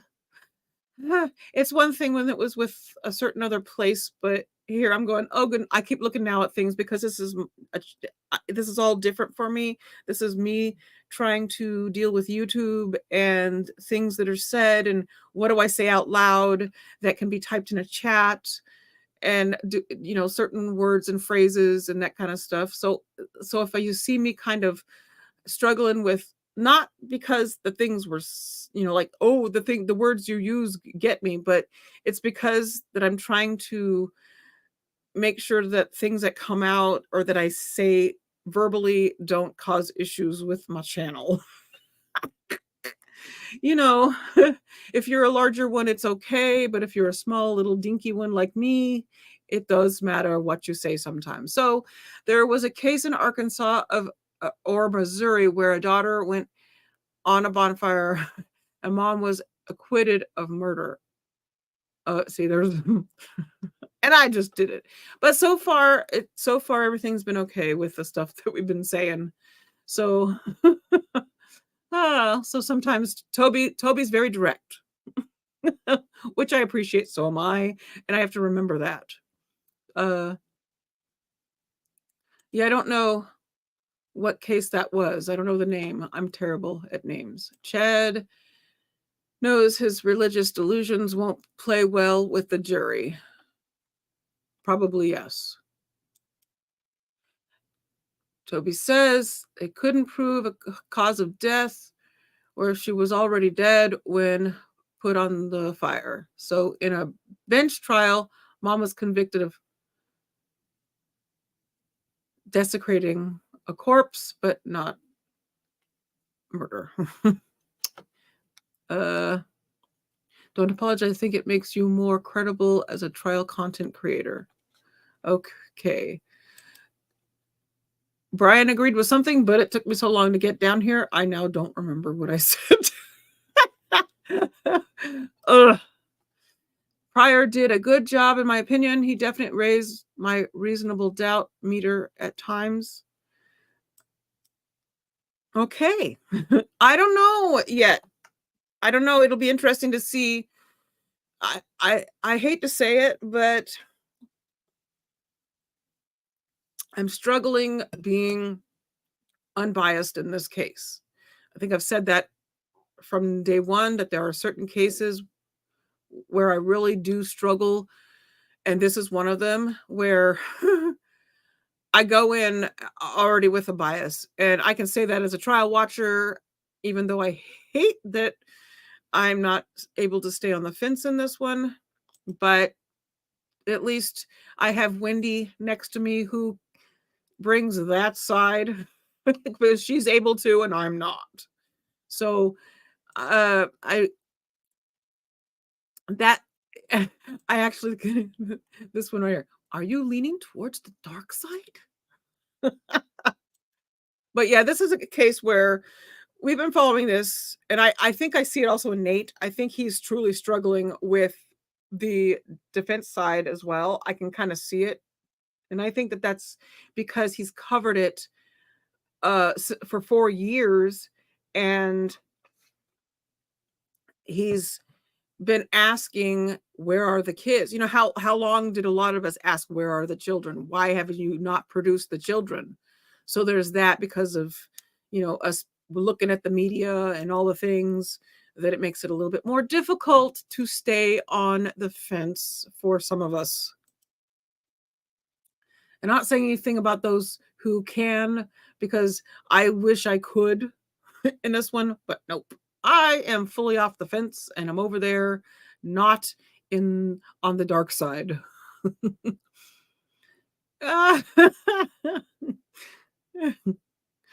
Right there. I'm so dark, Chad would definitely get oh. So I'm checking and seeing if Nate has said if they're back. He gets them back in the court before we do, before we hear about it. Oh, nope, we're still.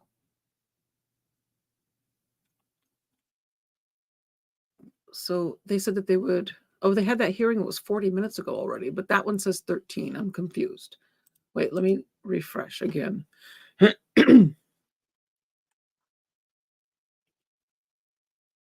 Oh, okay. No, it was a clip. Sorry. Nate put up a clip. I was looking, why does it say 14 minutes? And they've been gone now. I think, well, the end of that hearing, I believe, was 40 minutes ago ish. So they should be back soon. Wendy says it's impossible to watch this case without bias. We've been saturated with it for years. Yes. Yes. Yep. And it's evident by everyone who is covering it. I really do try to go around and take a peek at what others are doing when they're covering it, just to see what they're saying. And I can see the struggle. I see it in Nate. He is struggling. You know, trying to be a reporter, trying to give, you know, both sides of the argument, but being affected by, you know, all the stuff. And, you know, I don't know if you guys ever have had over the years had watched all of Nate's updates and reports where he, especially in the Lori Vallow case, where he, even before she went to trial, he and his, I forget the other guy's name that they did all those updates together. They were very good over the years of covering this. Nate did a fantastic job. A lot of those who do this kind of thing, run these trials, do all this kind of stuff, and have used his stuff this entire time because he has been on top of it. And it was just, he makes it easy to be able to, for us to sit here and understand what it is that is going on with the investigation, with Lori's trial, with all aspects. And now, after this one is done, we then have Lori's Arizona trial for Charles. I don't remember if they have a date for that, but I think it's next year. That I forget. That one I think has been pushed a few times. So I lost the date, if there is one. I have no need to sit on the fence once I hear forensic evidence that proves something one way or another. Circumstantial evidence is more tricky. Yes. I hear all the time people saying, you cannot convict someone on circumstantial evidence only. There are many trials where a conviction has taken place that is only circumstantial evidence. Is it a scary thought? Can you imagine being a juror on a case that is solely based on circumstantial evidence? I don't want that responsibility. That's a lot. So I have a feeling they're taking time because they're probably still trying to figure out if Emma's gonna take the stand again.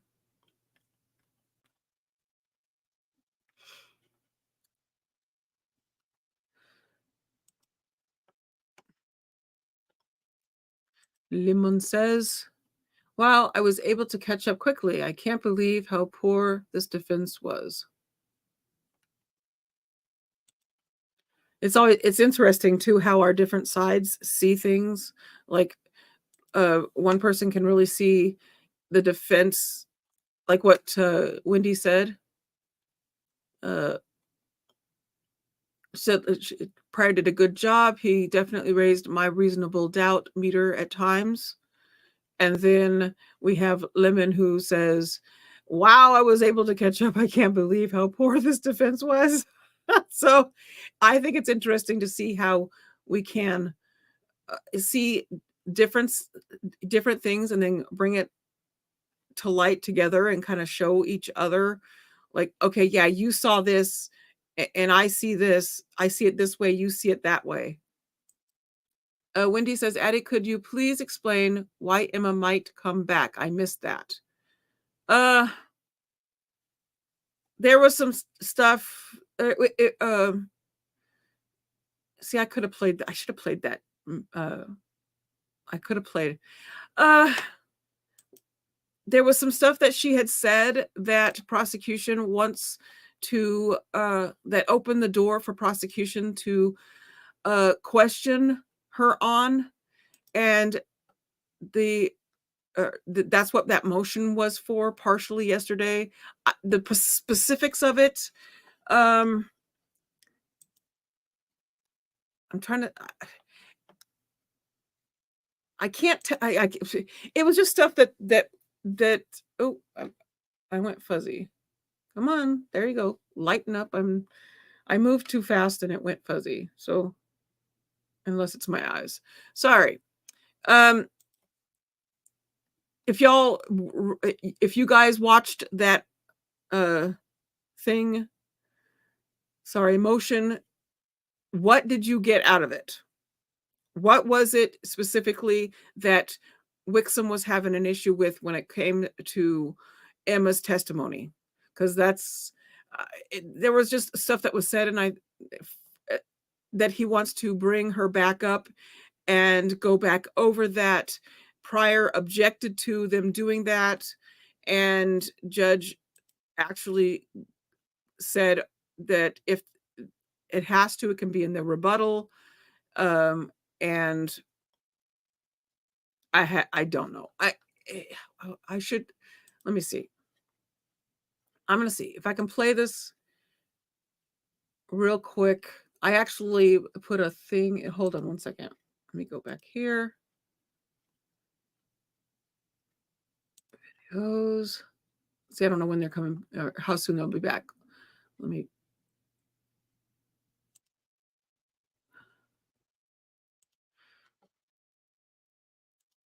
I'm going to, let's see. Okay.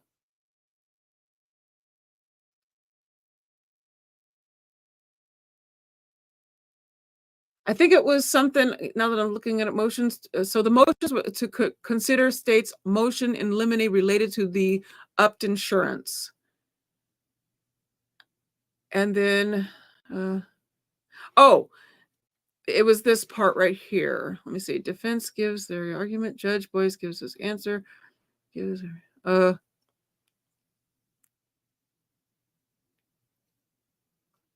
Because it wasn't, so the part about Emma was not necessarily a motion. It was just something that, here, let me say judge rules and motion. Oh, I think, let me see if we can play this part real quick. Hold on. I'm just going to make this live and then keep an eye on it. When they come back, we'll zap over really quick.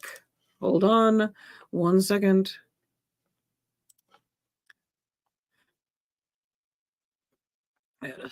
Get it again so that it starts. Where is it?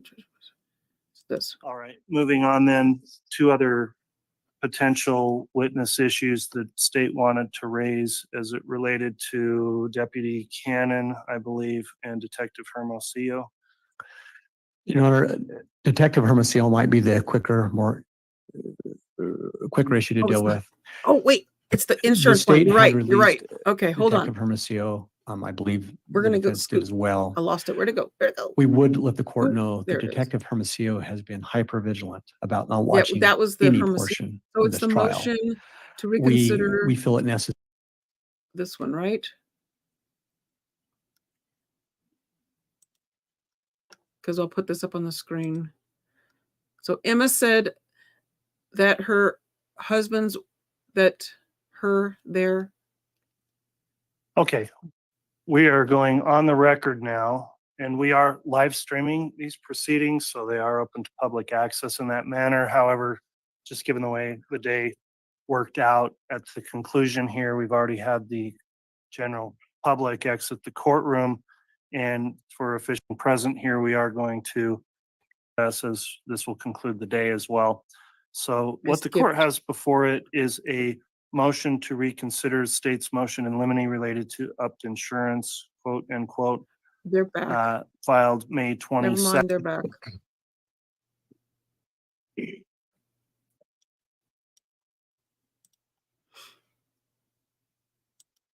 So this is live. All right, thanks for your patience, everyone. We've been tending to a bunch of administrative things this morning while the jurors have been in recess. We are back on the record at this time. If you'll give me just a moment. So going on the record on CR 2221-1623, State of Idaho versus Chad Guy Daybell.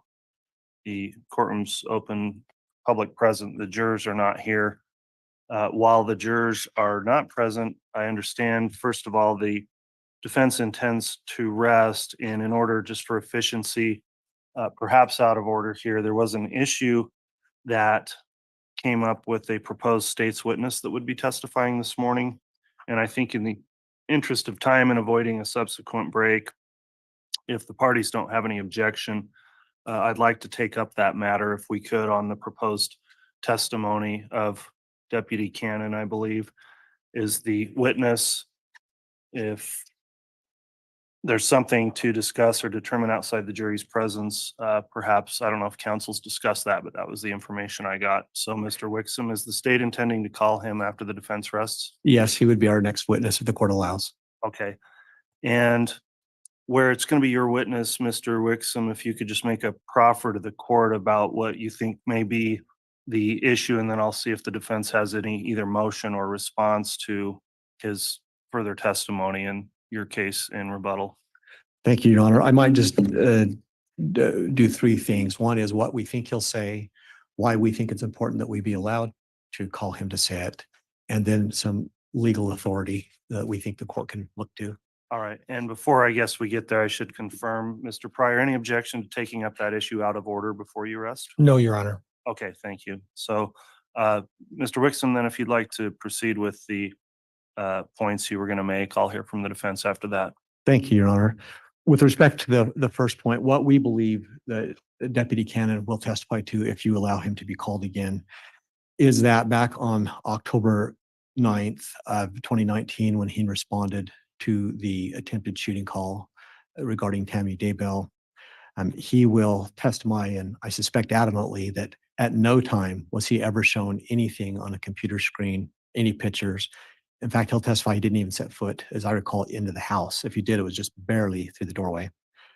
That's the first point of factual point. The second factual point that he would testify to is that in responding, he was in fact approached by Joe Murray, who did tell him that Joe was outside and heard Tammy scream. And so those are the two factual points. We believe that it's important because we've heard testimony very recently from Garth Daybell and from Joe Murray that we feel like we need to rebut on those very points, to contradict those points. The concern I'm sure the defense and the court will have, and we recognize it as a concern, is that we've already called Deputy Cannon. He did not testify to those points before. Well, he certainly did not testify to the point of be shown the computer screen. I don't have the record of his earlier testimony, so I don't want to speak out of turn, but I don't recall that he testified as to the issue of Joe hearing Tammy scream. Your Honor, with the first issue of not being shown anything on a computer screen, That first came up after we released Deputy Cannon. So he was released. So he's not subject to the formal exclusionary order. We see this as a potential issue for possible taint. When he was released, he went back home. He did listen in part to Detective Kai Kamano's testimony. And I think there was a second witness that he had listened to. During Detective Kai Kamano's testimony, I think it was cross, he was asked about the issue of whether or not a picture of a paintball gun on a computer screen had been relayed or shown to Deputy Cannon. Deputy Cannon heard that, and I'll be candid, contacted our office immediately and wanted to come set the record straight. Well, he just heard testimony. So we saw that as an issue. I think we may have even approached that off the record of the court. We didn't call him back in our case in chief. But now the defense has put on this evidence. And on the first point, if the court might recall, and again, I don't want to mischaracterize how the testimony came in, but when I was cross-examining Joe Murray on the point about whether or not Joe had heard Tammy scream and had been outside, I had even opined, leaving the door open directly in my questioning, to the fact that Deputy Cannon may simply have misheard or got something wrong as a mistake. And the witness was very adamant that he did not accept that as reality. He thought it was intentionally inaccurate information. So effectively, Deputy Cannon, his character has been attacked. He's been called a liar in front of the jury. So he wishes, and I think understandably so, whether that's a big factor for this court, he wishes to be able to come and to offer what he believes is the truth, which is simply that never happened. Now, going to the taint issue, I should further tell Your Honor that when he contacted us after his testimony, we instructed him to stop watching the trial and listening, and he did. After so much time passed and then our case rested, he began listening again, and he listened to Garth Daybell's testimony as well as Joe Murray's. So I need to disclose that.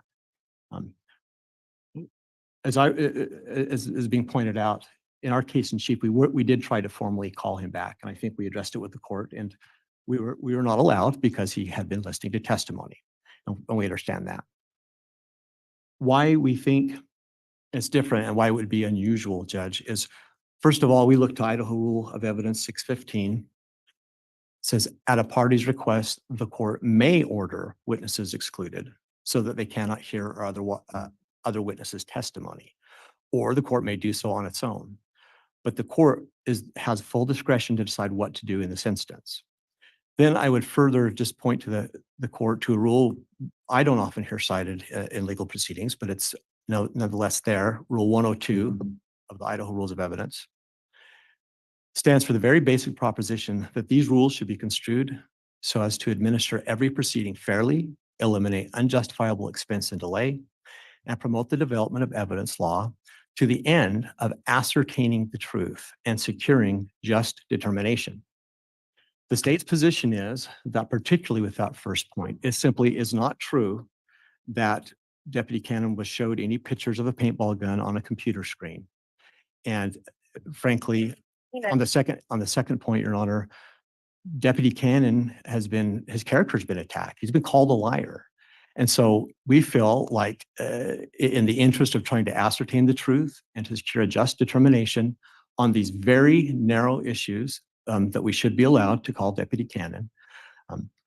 I will note to the court, I did go back and look at an October 9th report from Deputy Cannon and then a further subsequent report of an interview of Deputy Cannon by the AG's office.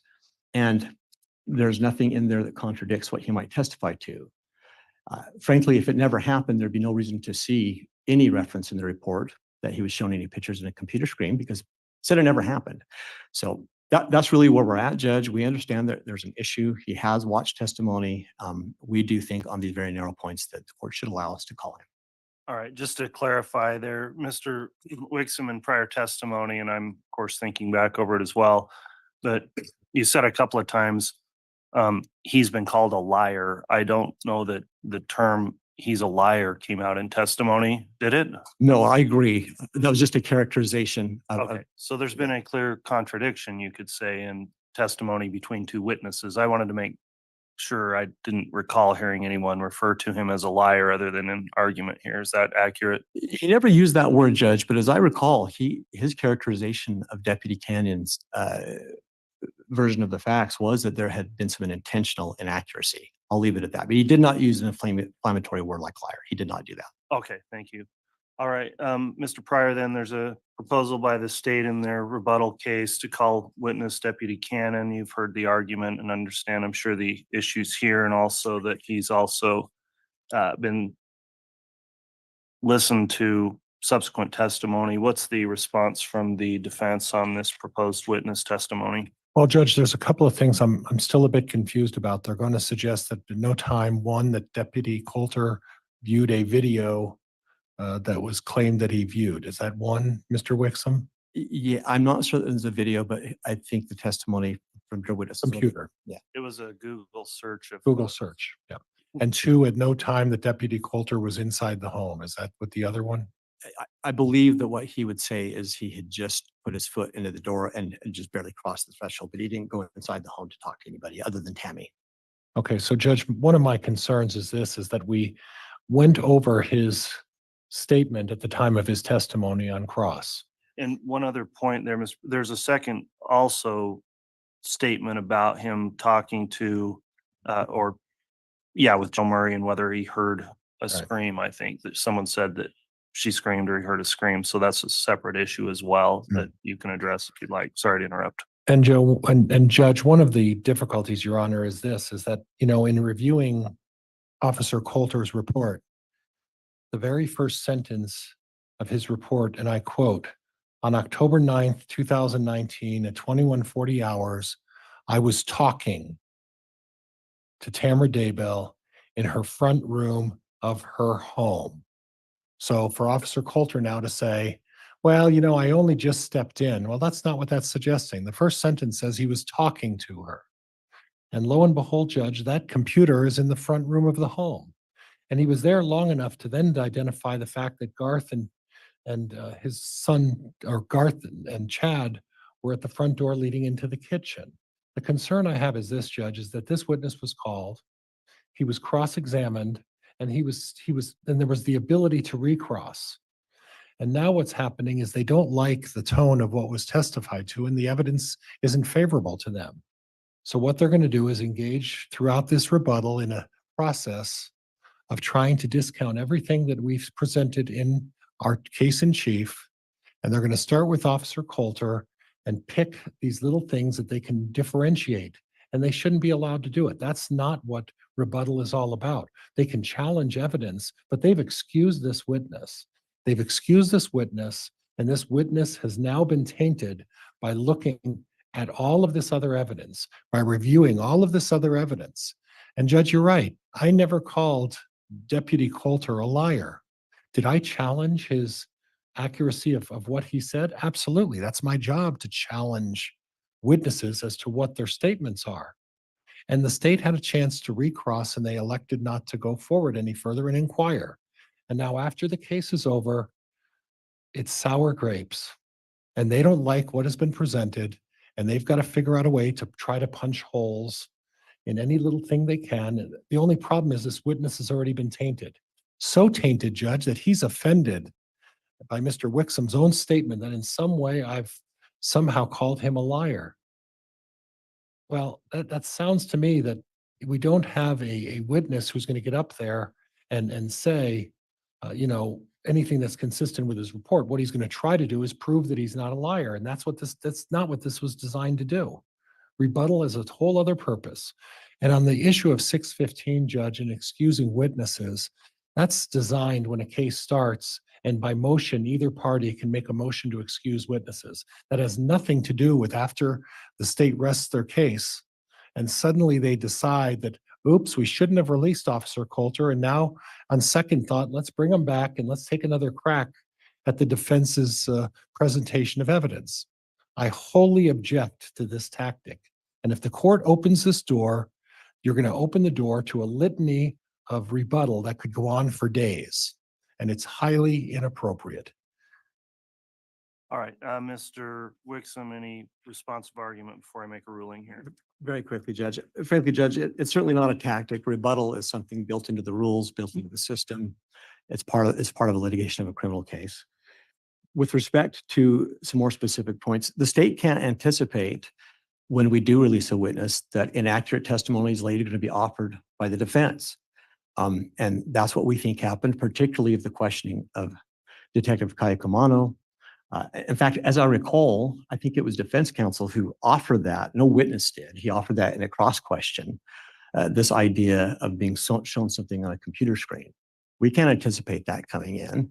And so certainly not a last minute tactic. What we have is a situation where evidence has come in that our witness was not directly cross-examined on or directly examined on. We couldn't foresee that these kinds of questions would come up because our position is they simply aren't true. And so we believe that we're simply applying the basic function of rebuttal, which is to consider evidence that's presented by the defense and then responding to it. That's what rebuttal testimony is. I will acknowledge again to the court, I think the fair concern is whether or not his testimony may have been tainted now by the fact that he's listened to more other portions of this case. We don't think he will be. If the court has questions, he's available for questioning by the court on the stand to explore whether or not he's been tainted. And to voir dire him or the defense counsel if the court permits that. So we certainly, we do believe that these are things that need to be addressed. We didn't have a fair chance to address them. That's what rebuttal's for. We don't think he's been tainted. And so we simply ask the court to give us the opportunity. All right. Well, I'm considering this. I will note a couple of things. First of all, in terms of the propriety or impropriety of calling him in rebuttal, I do agree with the state's argument here that in a case, the state bears the burden. And so it is the state that's allowed an opportunity for rebuttal witnesses to come in and testify. In this instance, there were some narrow topics that came up in the course of the defense case in chief, which are subject to rebuttal, including this issue of whether or not there was, showing of pictures on a Google search in the residence, as was testified to contradictorily between the witnesses, and also comments that the deputy said, including whether someone said they heard a scream. So it's not improper in any way to allow for rebuttal of those statements. The thing the court is weighing a little more cautiously here is whether or not now the court should permit the witness to return after the witness has been observing or listening in on the testimony. And the court would note that the exclusionary rule under 615 governs that. It's discretionary with the court. There's a lot of cases out there that say that. State versus Slauson, 124 Idaho 753. The granting or denying of a request for exclusion under 615 is a discretionary decision of the trial court. And whatever the remedy is also up to the court in its discretion, according to State versus Christensen, 100 Idaho 631. So I don't have any hesitation determining that this would be appropriate rebuttal. The real question then is whether or not the witness testimony has potentially been tainted, where the witness, having been released by the state, observed the trial proceedings, and the witness would be placed under oath and sworn to tell the truth. So I'm not making any speculation that Deputy Coulter Cannon would not just come in and tell the truth, but the observation of that trial testimony on those very points is somewhat concerning, where the court ordered an exclusionary order for the witnesses when this case started because of the manner in which public access has been provided, and the whole case has been live streamed. And essentially, when witnesses are permitted to view and listen to other testimony, whether they do it intentionally or subconsciously, there's certainly an opportunity for a witness to know, exactly what they're going to be asked about, how they would respond to that, think through what some other witness said. And in a typical trial, you just wouldn't be allowing the witness to sit in and watch other witnesses to prepare for additional testimony. So quite honestly, I have vacillated back and forth on this second part of whether or not his observation of the testimony should result in him being excluded from offering this rebuttal testimony. Clearly, the door was opened by the testimony that was given in the defense case in chief. But upon weighing out the discretionary function the court has here and looking at whether or not I think there might be some prejudice that could result from allowing the witness to return and testify after hearing the contradictory testimony does cause me some real concern. And so and I very much appreciate the candor of the state in revealing that Deputy Cannon has listened to the testimony, which further goes to me indicating I think he's clearly and honest in the testimony he's provided at trial in terms of at least what he's testified to under oath and his recollections, as well as notifying by proffer to the state and again to the court that he has in fact heard some of this testimony. So I have no reason to personally question his credibility, but again, the ability to have heard that testimony, and even if it's subconsciously just being allowed to prepare for that, I think ultimately is at least an appearance of impropriety or perhaps an unfair advantage a witness would have if they took the stand on those very issues, knowing exactly what somebody else testified to.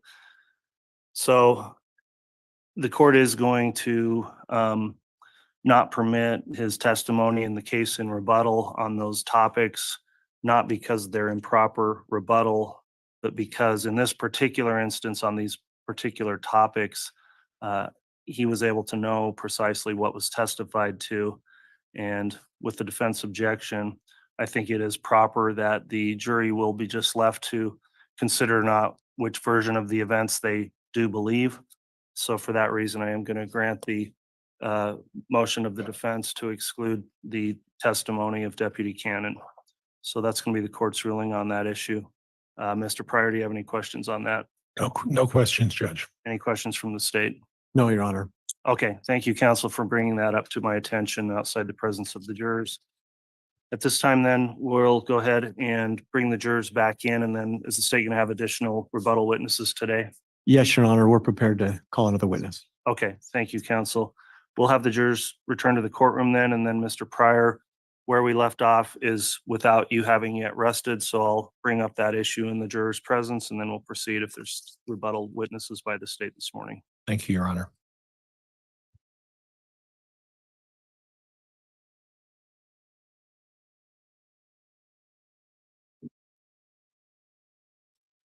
Sadly, that was probably the right way to do that.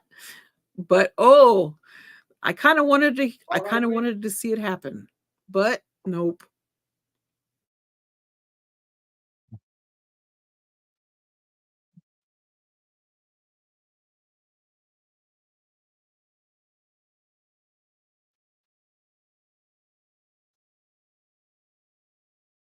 I mean, Pryor is right. It would add more time to the case through rebuttal. All right, thank you. Please be seated.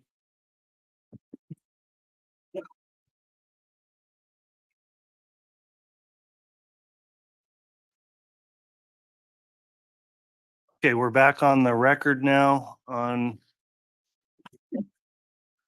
case CR 2221-1623, State of Idaho versus Guy Daybell. We had a morning recess, went much longer than anticipated, but we were conducting some court matters outside the presence of the jurors and as well as other matters that led to the break being extended. So I appreciate everyone's patience as we move through the morning. When we left off, I had inquired whether or not the defense had another witness to call at this time in its case in chief. Mr. Pryor, does the defense have another witness at this time? There will be no further witnesses, Your Honor. Defense at this time rests its case. All right, thank you, Mr. Pryor. At this time then, what occurs next is an opportunity for the state to present any rebuttal testimony through rebuttal witnesses. Does the state intend to call any rebuttal witnesses? We do, Your Honor. At this time, we're prepared to call Lisa Marie Jensen. Very well. If you want to call your rebuttal witness, then we'll have that witness brought in and sworn.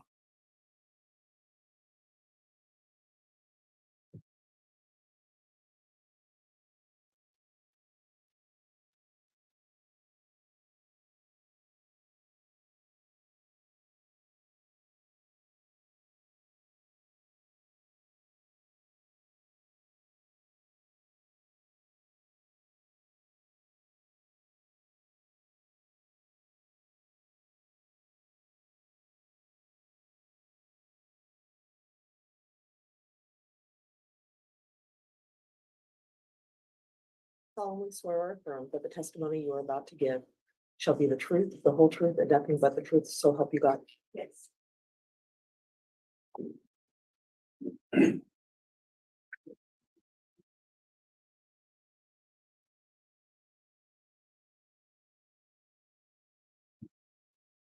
Okay. If you have the mic, it's a little bit weird.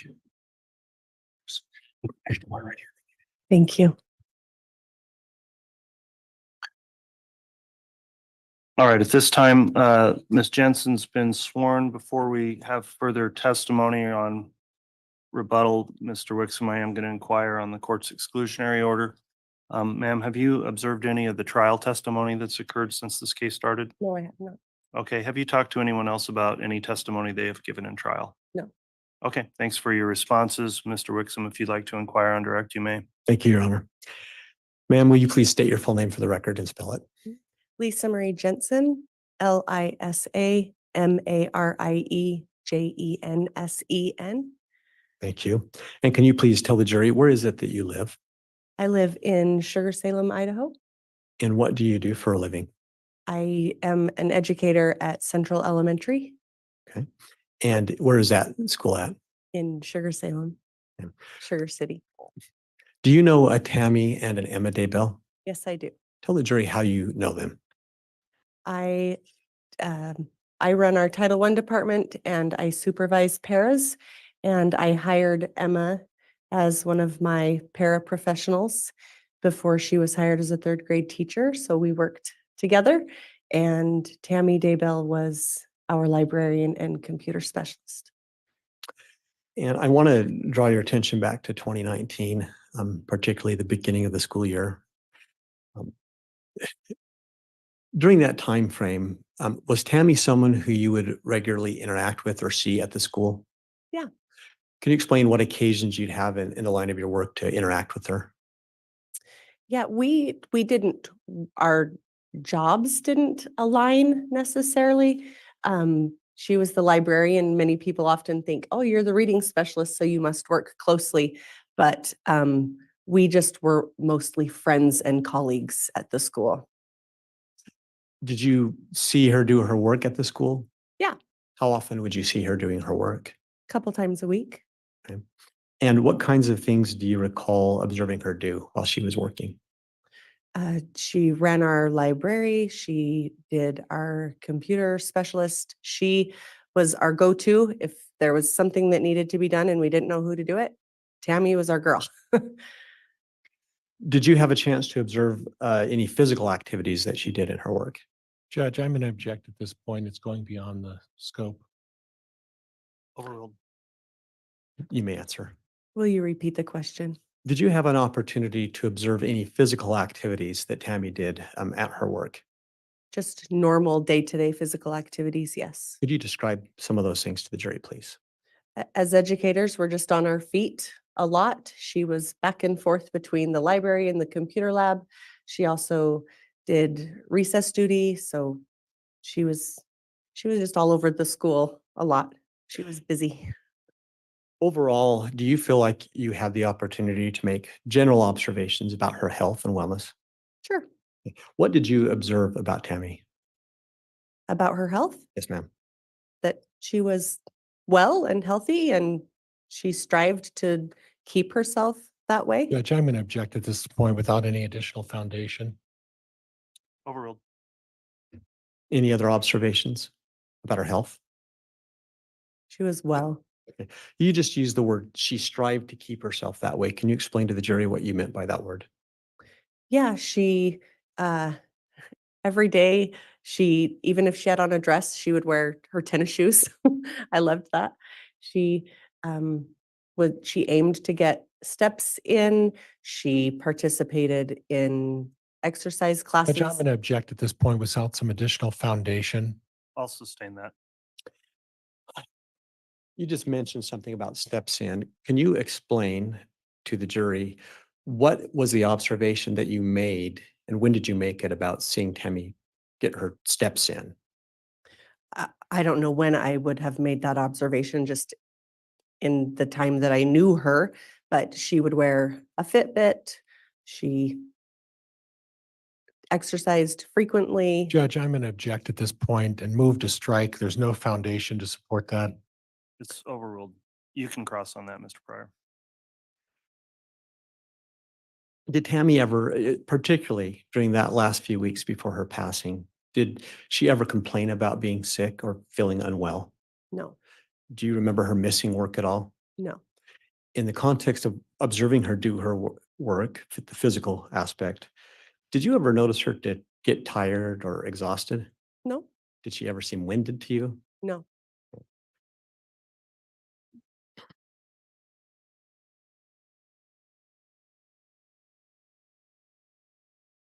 Your Honor, at this time, I have a line of questioning that may involve an evidentiary issue. I think it can get resolved in a sidebar. I don't think it should be brought up in the presence of the jury, but may I ask to have a sidebar?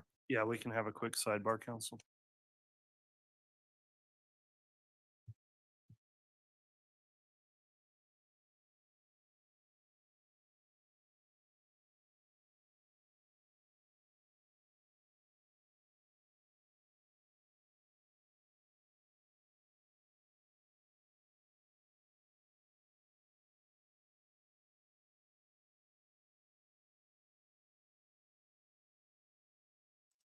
Okay.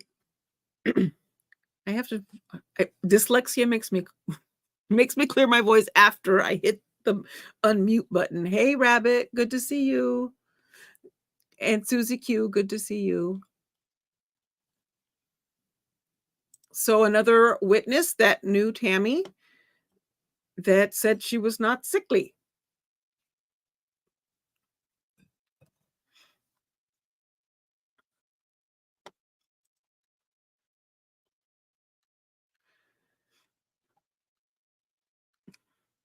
Good to see you guys over here. Yay. The cool part about today is we have a guest with us. We have, trying to find there he is. So the defense has rested. I haven't listened to any of the trial at all. Did they do anything to attack the state case? They've tried. Wendy thinks that they have gotten some good things in front of the jury from the defense's case. Many of us struggle with that thought because of sometimes there's a struggle with cases where defense is really hard to, we're just really one-sided, and this is one of those cases for a lot of us because of the media aspect of it and seeing it all out there in front of us for 4 years, and that has not helped. But I'm sure that there are some things that have gotten in front of the jury for the reasonable doubt aspect. And we shall see. We shall see what the jury has to say. Give me just a moment, counsel.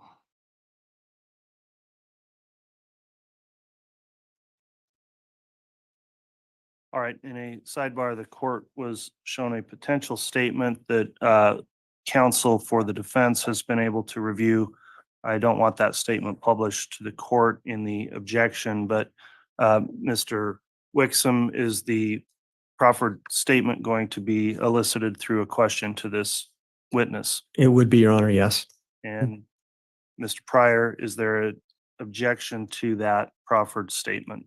Judge, I do have an objection. It's not only hearsay, double hearsay. Judge, it's also improper impeachment. Okay, Mr. Wixom, what would be your response, knowing that counsel has reviewed that as well as the court, without again referring to any specifics of the statement? What exception would the state argue would apply to have this not be a hearsay statement? Certainly, Your Honor. In fact, the state takes the position that we don't need an exception because it's not being offered to prove the truth of the matter asserted. It would be offered for the purposes explained on the sidebar. We certainly don't offer the particular statement or its substantive proof. It's contrary to what the state believes. We offer it as an evidentiary point that we think, frankly, is rebuttal to testimony given earlier. All right, the court's considered this proposed statement and the hearsay rules. Looking at Rule 801C, the court would determine that for the purposes stated by the state, that it's not being offered to prove the truth of the matter asserted, that it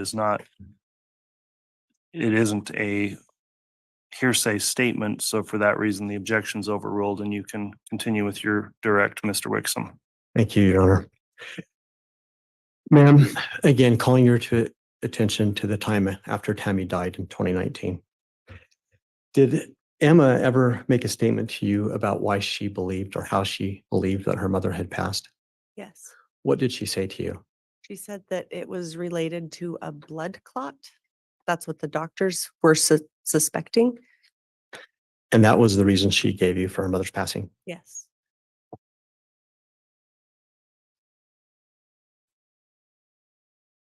Your Honor, I don't have any further questions. All right, thank you, Mr. Wixom. Mr. Pryor, you may cross.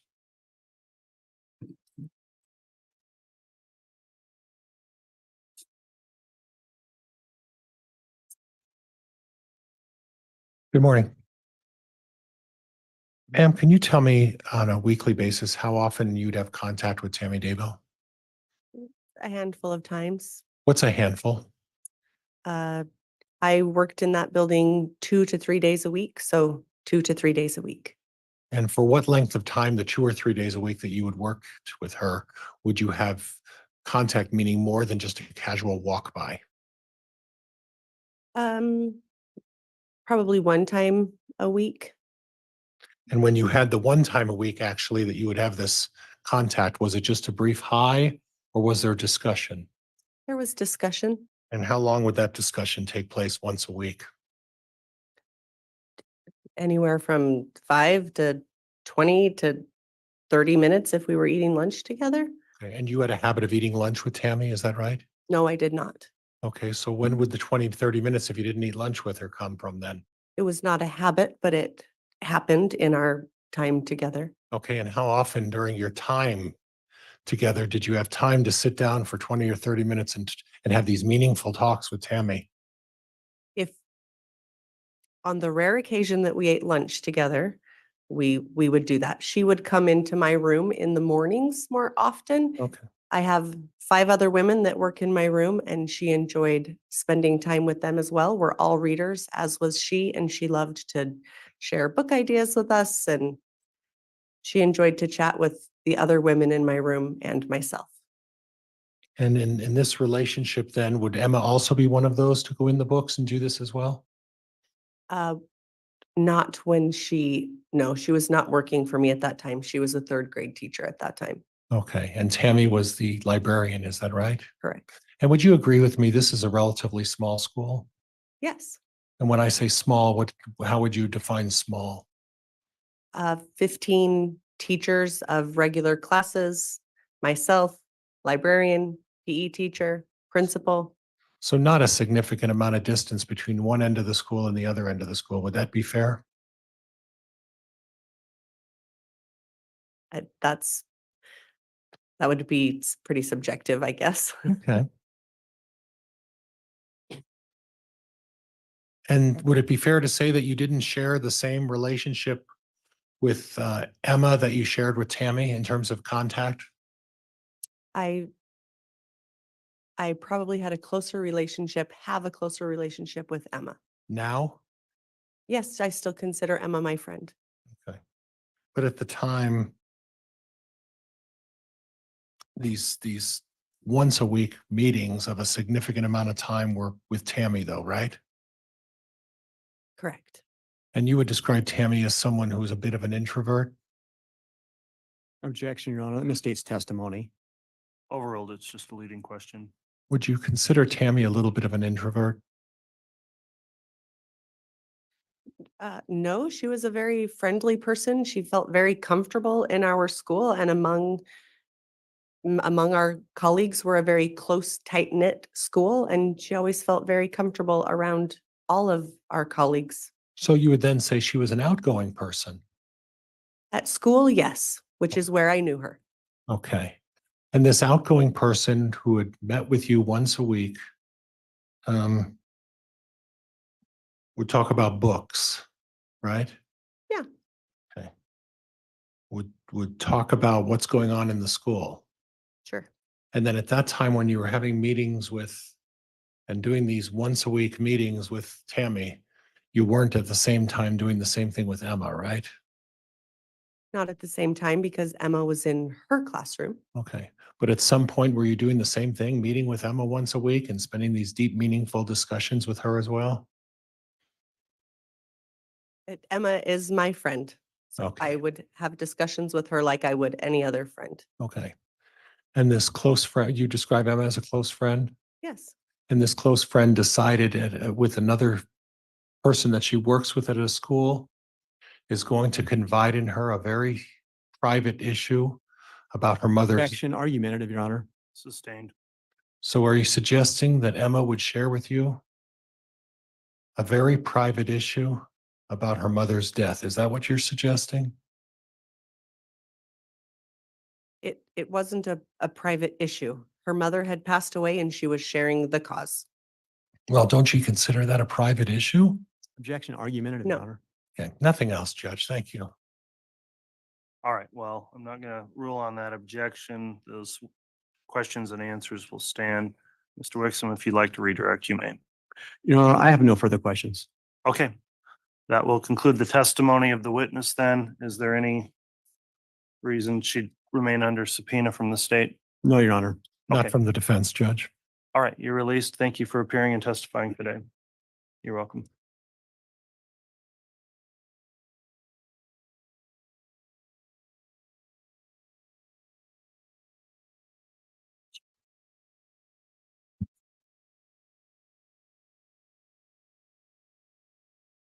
All right, the state can call its next rebuttal witness.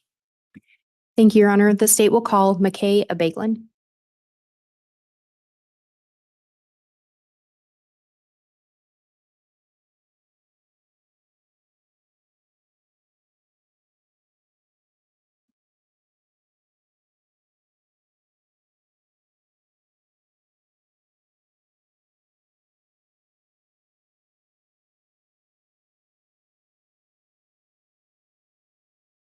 Solemnly swear or affirm that the testimony you are about to give shall be the truth, the whole truth, and nothing but the truth, so help you God.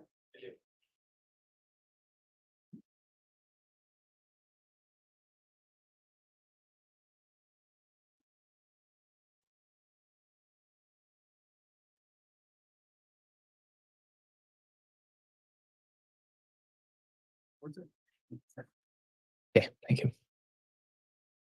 All right, the court will note now the witness has been sworn. Before we begin with direct examination, I'll just inquire, Mr. Abegglen, have you listened to any of the testimony that's taken place in this trial, either through the live stream or any other way observed any trial testimony? I've not. No. Okay, have you talked to anyone else about anything they've testified to in this trial? No. Okay, thank you for those responses. Ms. Blake, you can inquire on direct. Thank you, Your Honor.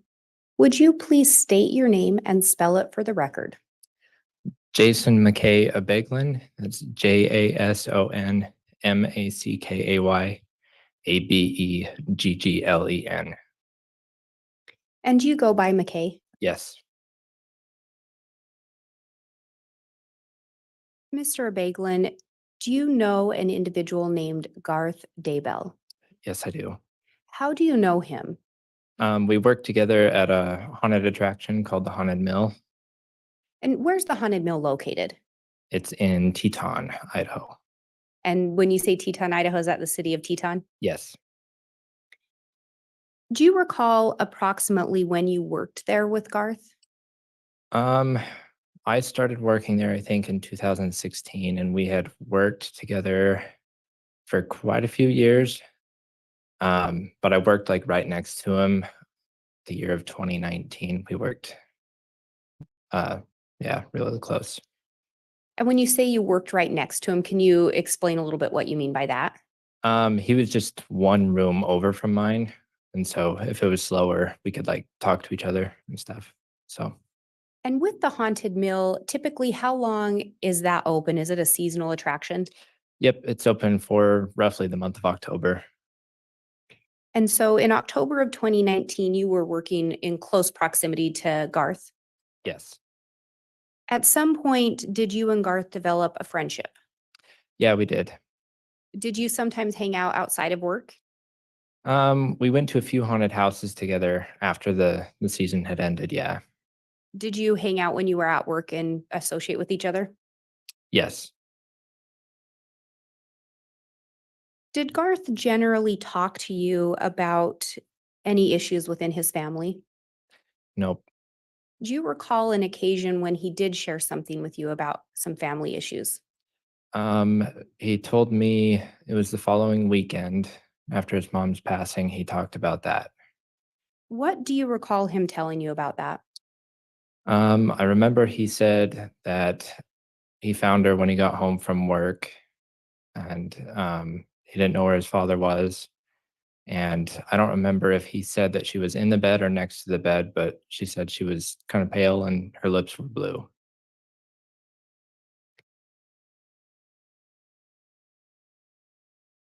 On a typical night, when would work end at the Haunted Mill? We usually left work around 12:30ish. Depending on how busy it was, we would go later. So some nights we'd go until like 1 or 1:30. But And your understanding from what Garth told you was when he got home, he found his mother. yeah, And at that time, her lips were blue and she was pale, yes, and that he did not know where his father was. correct. I have no further questions. All right.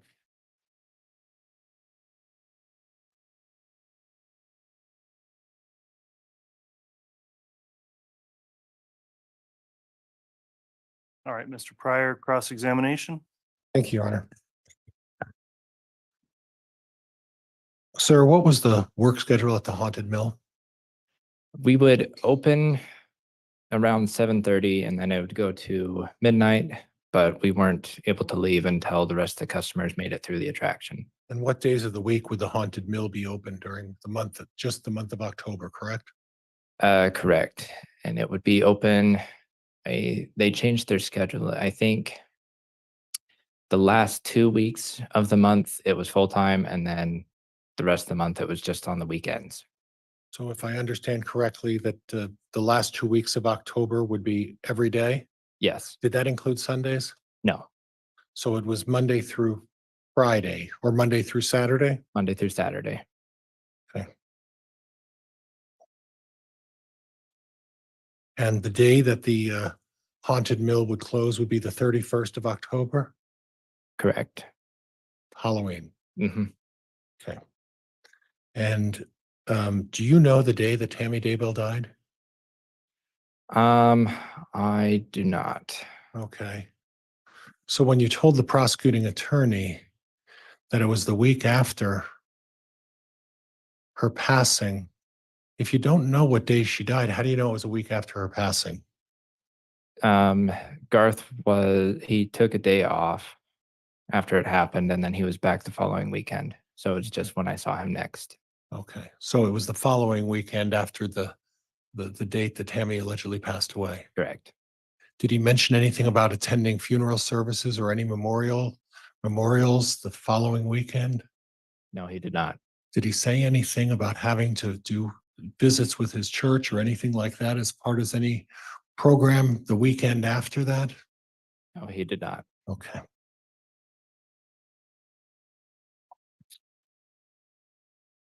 Did he, so he indicated that she had blue lips and she had already passed, is that right?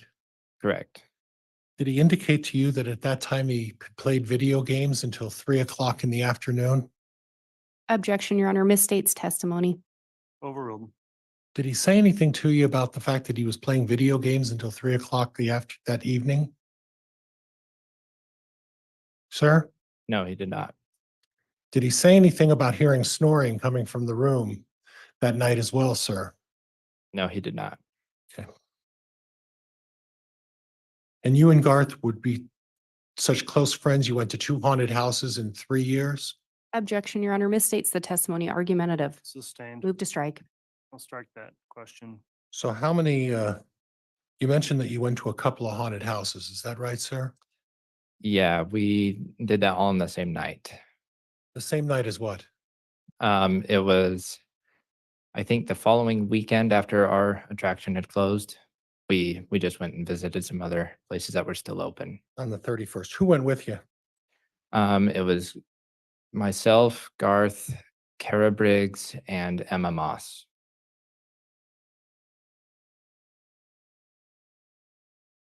And this revelation that he supposedly made to you occurred, Objection, Your Honor, argumentative. Move to strike. Sustained. and this statement that he made to you supposedly occurred when during this visit? Objection, Your Honor, again, argumentative with the word supposedly. Move to strike. I'll sustain that as well, Mr. Pryor. Can you tell me when and time, date the statement was made to you, sir? I was still at work at the Haunted Mill. There were a few other scare actors around us at the time. It was a little bit closer to the end of the shift. Garth was pretty quiet most of the night, and then I kind of went up to him and gave him my condolences, and then that's when he told me that he had found her. So you weren't particularly close friends, would that be fair? Yeah, more like close coworkers. Okay. And this close coworker disclosed to you something very personal about his mother's death, is that right? Objection, Your Honor, calls for speculation. Overruled. This close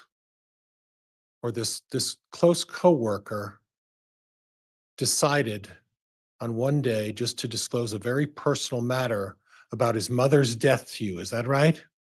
Correct. Okay, nothing else, Judge, thank you. All right.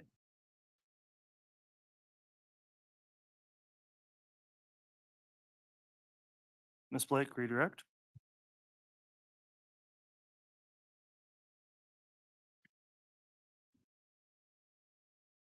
Mr. Abegglen, when Garth talked to you about finding his mother, how did he appear? He did seem sad. So I could tell something was affecting him. And was he clear to you in his statement that he's the one that found his mom? Yes. And was he clear in his statement that his dad wasn't there? Yes. I have no further questions. All right. That will conclude the testimony then of Mr. Abegglen. I don't know if he was here under subpoena from the state, but if so, can he be released, Ms. Blake? Yes, Your Honor, he may be released. All right. Yes, Your Honor. Okay, thank you for your testimony. You can step down.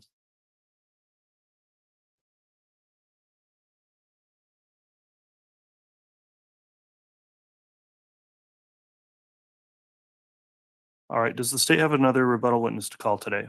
Yes, Your Honor, the state will call Detective Bruce Mattingly.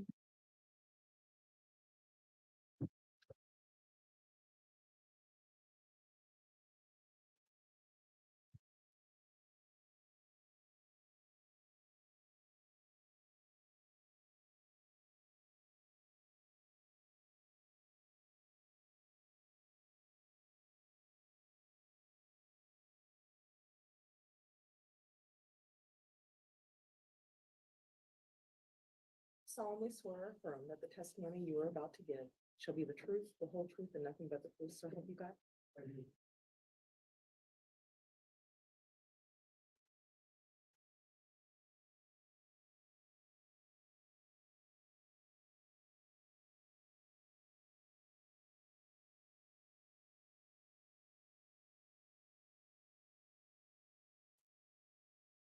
Thanks. All right, before we proceed with direct on this rebuttal witness, Detective Mattingly, have you observed any of the trial testimony that's taken place since you were last here? No, Have you talked to anyone else about the testimony they've given since you were last here? no. All right, thank you for responding to those questions. Ms. Blake, if you'd like to inquire on direct, you may. Thank you. And Detective Mattingly, since it's been a moment since you've been here, would you please remind the jurors where you currently are employed? Fremont County Sheriff's Office, And how long have you been employed there? about 23 years. What is your current title or position? Detective Sergeant. Have you held other positions within the Fremont County Sheriff's Office? I have. I worked patrol and school resource officer. And at some point, did you personally become involved in an investigation into Tammy Daybell's death? I did Do you recall approximately when you became involved? about mid-December. And was that of 2019? 2019. And again, is it fair to say that you also were involved in the investigation into the whereabouts of JJ Vallow and Tylee Ryan? Yes, Were you also involved in the investigation regarding their deaths? I was. At some point, do you recall receiving the results of the autopsy for Tammy Daybell? Yes, Do you know if anyone of any of Chad and Tammy's children reached out to the sheriff's office? Judge, I'm going to object without some sufficient foundation. Overruled. And specifically in relation to the autopsy? I do. And who reached out? Emma Daybell or Emma Murray. Do you know at any point if anyone attempted to make contact with Emma Murray in relation to her request? Yes. I learned that Detective Kai Kakamanu had attempted to reach Judge, out. I'm going to object without foundation. Overruled. I learned that Detective Kai Kakamanu had reached out to, or attempted to reach out to Emma and Garth with no response or callback. Based on that, at some point, did you do something in relation to the autopsy results and Emma Murray? I did. What did you do? So where none of the family members were able to, Judge, I'm going to object as non-responsive. Overruled. where none of the family members were contacted or had been found, we formed a team and we split up to make contact with most of the Daybell children. And was that to make contact in relation to the autopsy? That specifically, yes. And who specifically were you going to attempt to make contact with? I was attempting to make contact with Emma. Do you recall approximately when you attempted to make contact with her? February 18th, 2021, after school had let out, so maybe around 4:30. And well, you said after school had let out. Do you know where Emma was working at that time?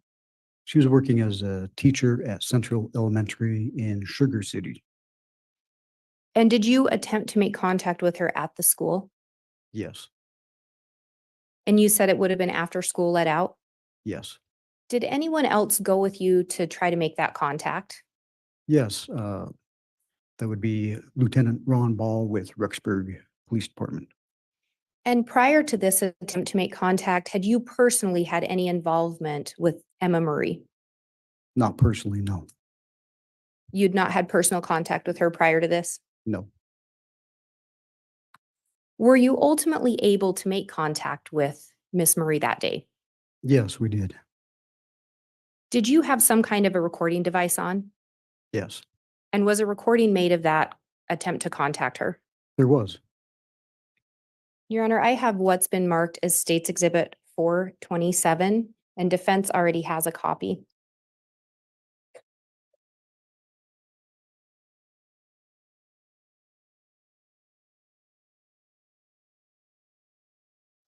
And the state's intent would be to ultimately ask to publish a portion of that for identification purposes unless there's a stipulation for admission.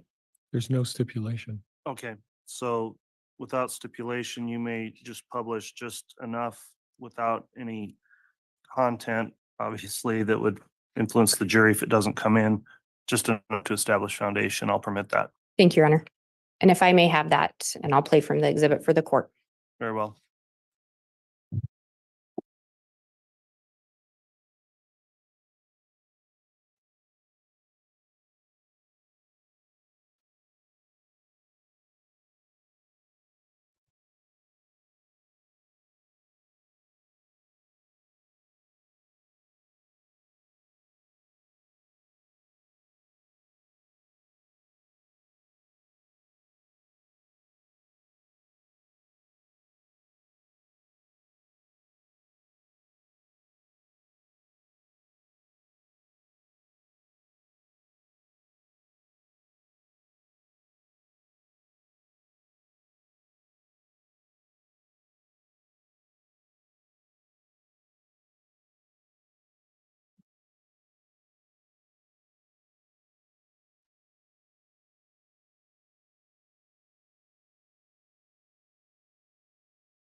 It's been a while, Rick. Yeah. How you been? Fine. It's been. And I'll pause right there. Detective Mattingly, do you recognize the voices in that recording? I do. And who are those voices we're hearing? Myself and Principal Rich Garner. Does this in fact appear to be a correct depiction of the audio recording that you made that day? Yes. Your Honor, based on that, the state would move for the admission. Any objection? No. All right, exhibit 427 is admitted. And Your Honor, the state would intend to play the exhibit partway through. All right, if you please identify the portions you play when you publish.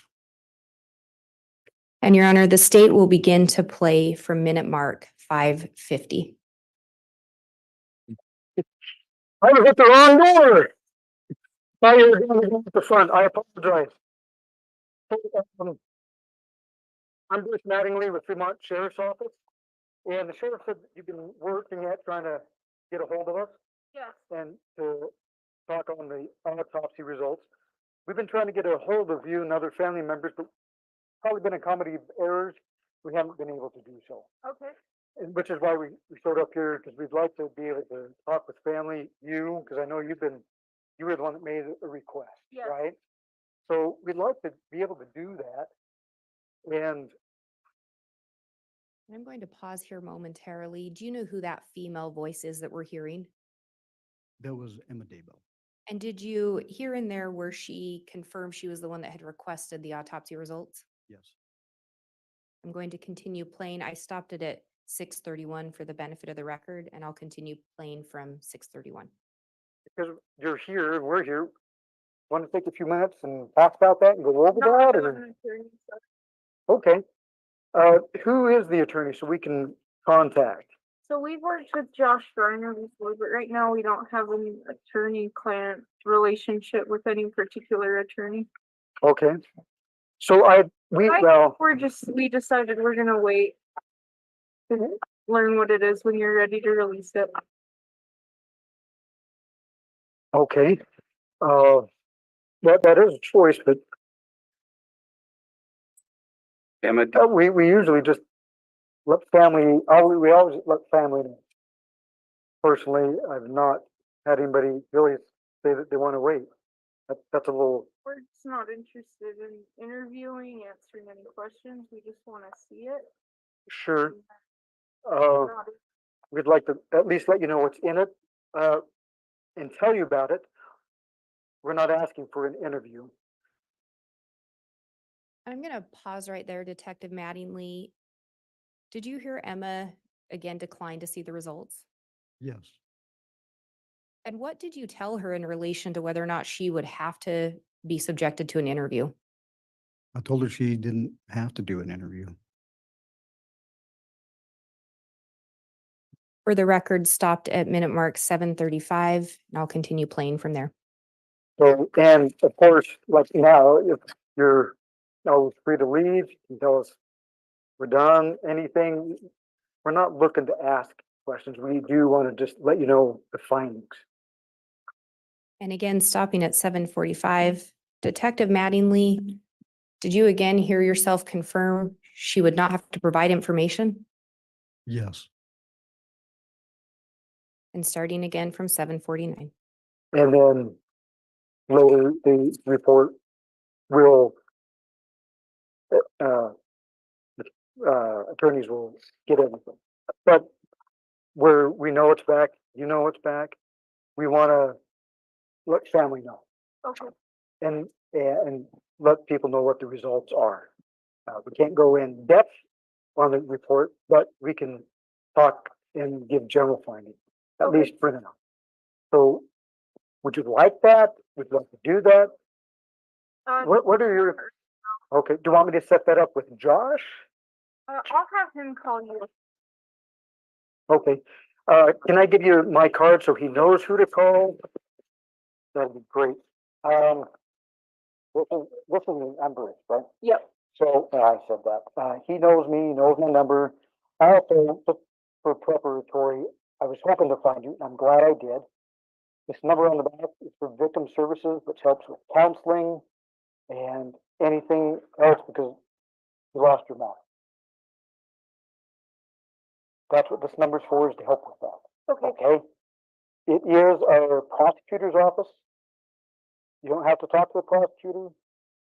Just say, hey, I'm looking for help with victims services. Here, I'll give you that. And that's for you, for the kids, the rest of your siblings. Okay? Okay. And then Josh, he can. You have Josh's number? Yeah. Okay. And pausing at 9:23, Detective Mattingly, did you in fact offer Miss Marie contact information for victim services? I did. Did you also offer her contact information for the prosecutor's office? Yes. What did you expressly tell her in relation to the prosecutor's office? To call the prosecutor's office for the help with the victim services. And more specifically, she didn't have to talk with anyone with the prosecutors.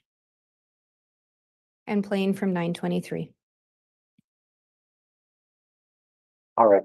Are they building a new school over there? They are. We're Which one is growing. that? So that's gonna be a junior high, and then they're taking third grade out of the school. This is K-3. They're moving Wow. third grade over there. That's 4 through 6 right now, and So then you're moving over there? grade. Yeah, I'm moving over there. Across the field, and then they're moving 6th grade over there. There's a junior high down the road that they'll move over there, and then the high school will stay the same. So we're just Okay. trying to wait until it's finished. It was supposed to be done by this fall, but you know how Yes. Especially these days. For sure. So, are you increasing more principals? no, it'll be the current principal of the junior high. I'm not sure what they'll use that building for. Okay. There was Alright. talk about it being a YMCA, but that was just a Sugar City rumor. I know how small town rumors go. Yeah, I think they just want a swimming pool, but yeah, so it'll be mostly just rotation. All right. So I do want to let you know, because we've been having difficulties trying to get a hold of people. Today was the day that we were able to get other deputies, officers to go out and try and find and make contact one way or another. Okay.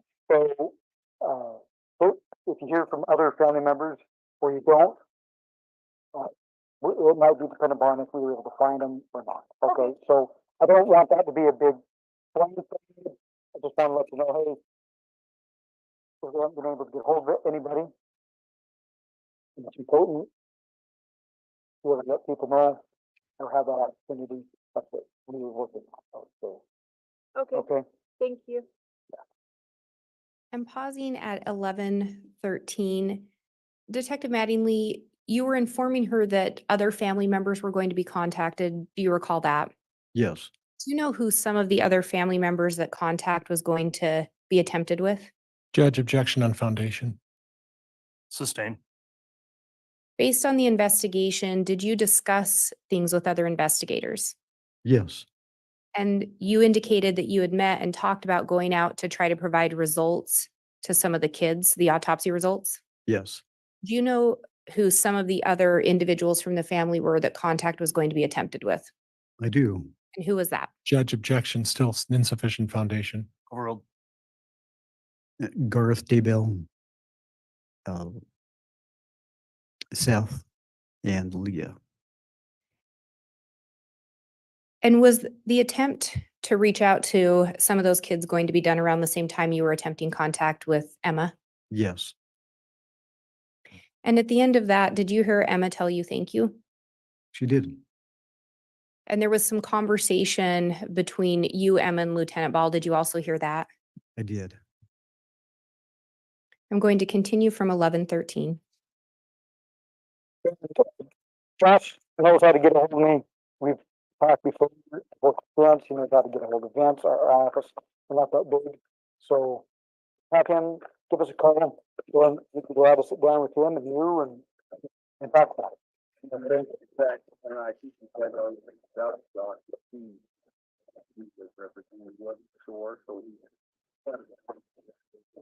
That is true. He did reach out and he said, Emma called, we were gonna do a schedule, but he says, as far as I know, I'm not representing, but maybe things have changed. Okay, So, get that ball rolling. I'd like you to know about that, okay, okay? But that's, I'm not gonna make anything up or make you do anything. I do wanna let you know. okay. Thank you very much. Yeah, thank you. Yep.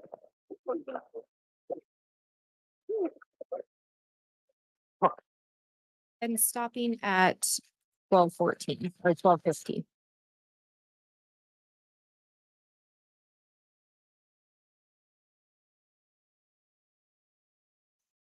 Detective Mattingly, at the time you were attempting to share these results with Miss Murray, was this still an active investigation? It was.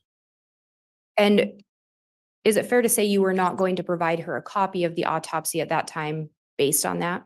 Correct. But you were willing to sit down and go over some of the results with her? Yes, There was some talk about an individual named Josh. Do you know who that was in reference to? I do. That was in reference to Attorney Josh Garner. At any point, did you attempt to make contact with Josh Garner about this? We did. What did you learn? Judge, objection is going to call for hearsay. Sustain. Your Honor, and I would argue it's not coming in for the truth of the matter, but for why the officer did what he did next. Judge, it's absolutely coming in for the truth of the matter. I'm going to sustain that as hearsay, Ms. Blake. In the recording, did you hear yourself reference that he'd indicated he wasn't actually representing the kids? Yes, And was that in reference to Josh Garner? Judge, I'm going to move to strike. It was in the recording. Overruled. yes. Did Emma ever reach out to the Fremont County Sheriff's Office again in an attempt to get the results? No, When you met with Emma, did she tell you anything about concerns regarding her mother's health? Judge, objection. Overruled. she did not. At the very end of the recording, you say something along the lines of, I do want to let you know. What was that in regards to? It's in regards to the findings from the autopsy result. So you wanted to make sure that Emma Marie had access and knew the results of that autopsy. Yes, And again, Emma Marie declined to hear those results. she did. I have no further questions. Thank you. All right.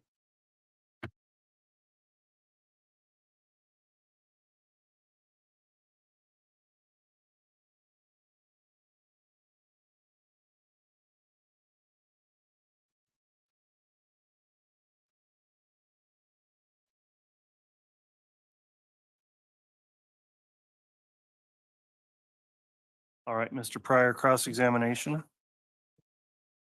Good morning, Detective. Good morning. Would you characterize Emma as being polite on that day? She was. Responsive? Yes. Okay. Now, the autopsy was performed on December 11th of 2019. Is that correct? Yes. Okay. And you obtained the results on February 18th of 2021? No, we had to obtain those earlier. We Well, were- how much earlier did you obtain the results? I don't recall. Okay. Well, was it a week? Probably a little longer. Was it a month? Could be about close to that. Is it possible it was a year you had the results? No. Okay. So we know it was close to a month. Is that what you recall? Thereabouts, yes. Okay. And you held the results, correct? Yes. And then at some point you elected to go notify the family. Is that right? Yes. Okay. And at the time of the autopsy on December 11th, 2019, well, let me go back. On February 18, 2021, providing the family with the results, that wasn't any kind of an investigative concern, was it? No. Okay. And a month earlier, when you had the results, was there some sort of investigative concern with providing the family notification of why their mother was exhumed and an autopsy was done? Officer? Yes. What? Would you repeat the question? Yeah. The month before, while you held on to the autopsy, is there some investigative concern as to why you didn't let her know right away? Yes. And what was the investigative concern?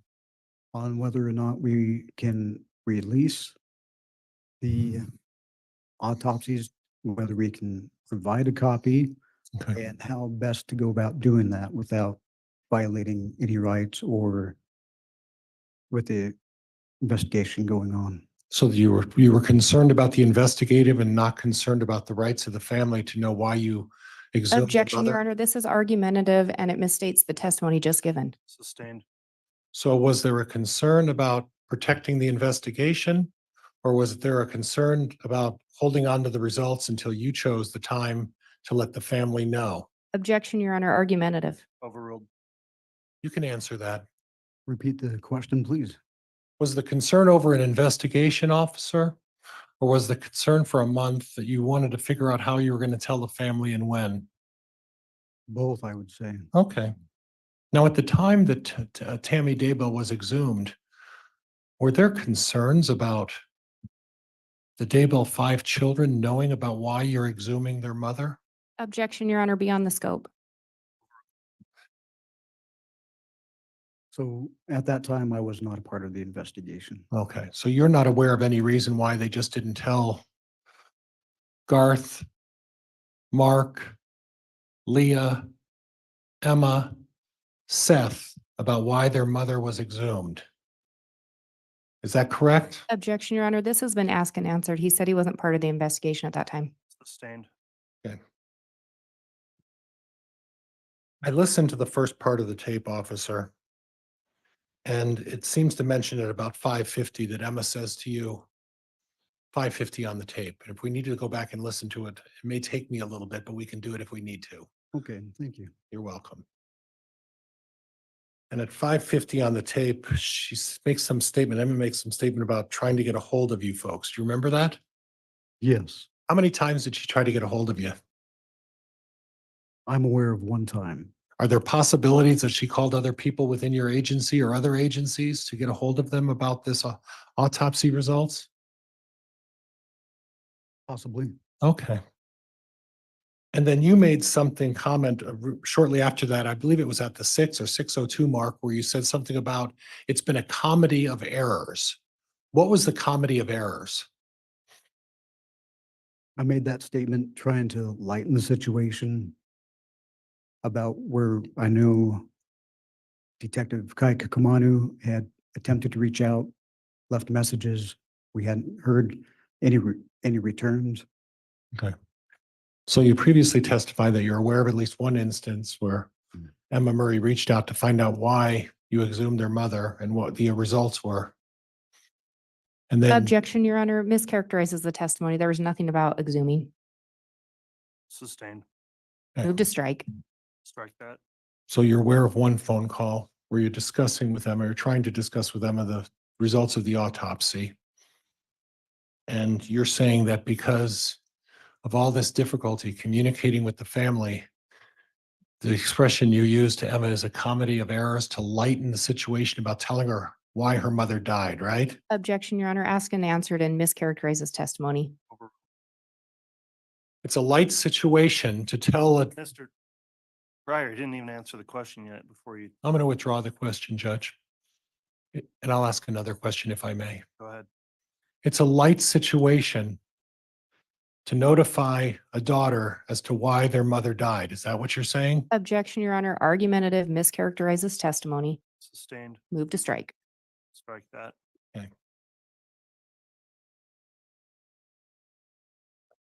You made a comment about to take a few minutes and talk about the autopsy results, correct?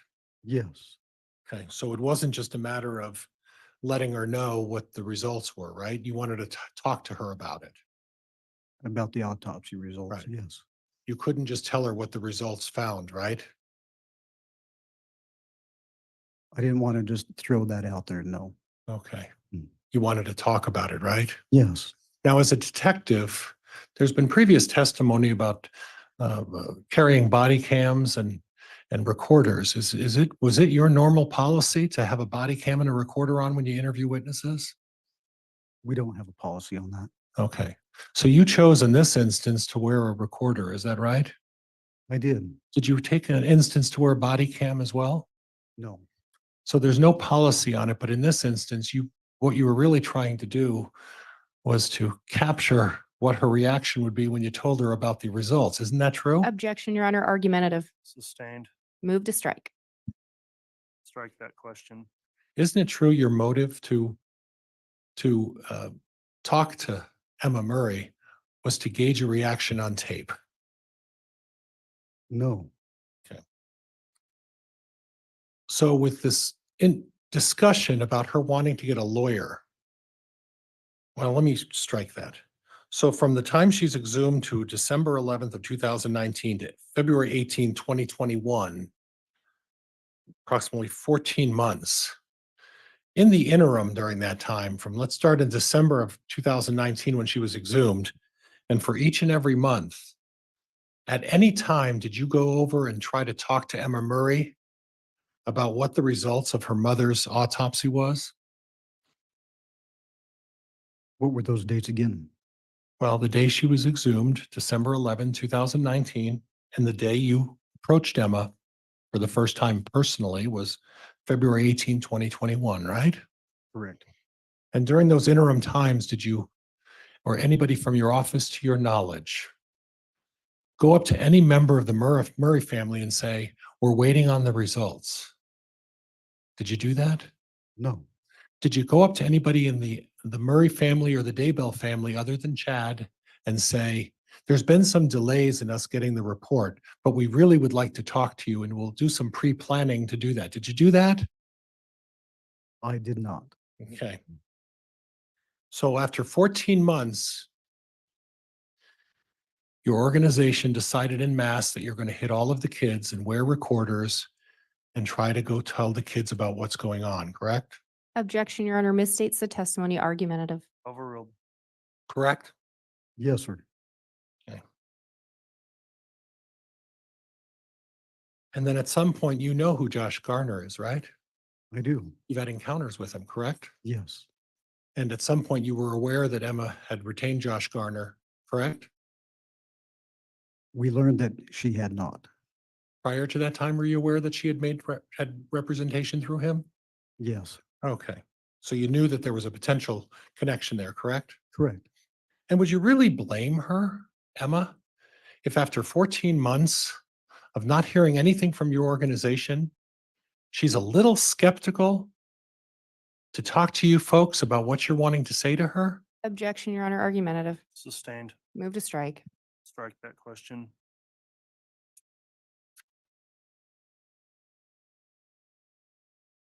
You did mention that you weren't interested in interviewing her and asking any questions. You did say that though, right?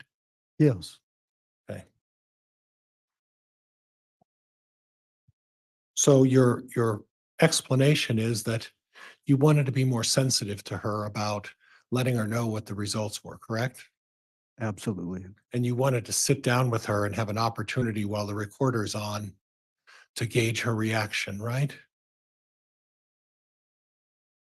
I wanted to sit down and discuss that with her, not just for any reaction. And then at the end, when you're talking about the school, was that also a police tactic to sort of soften her a little bit so that maybe she would open up and talk to you about things?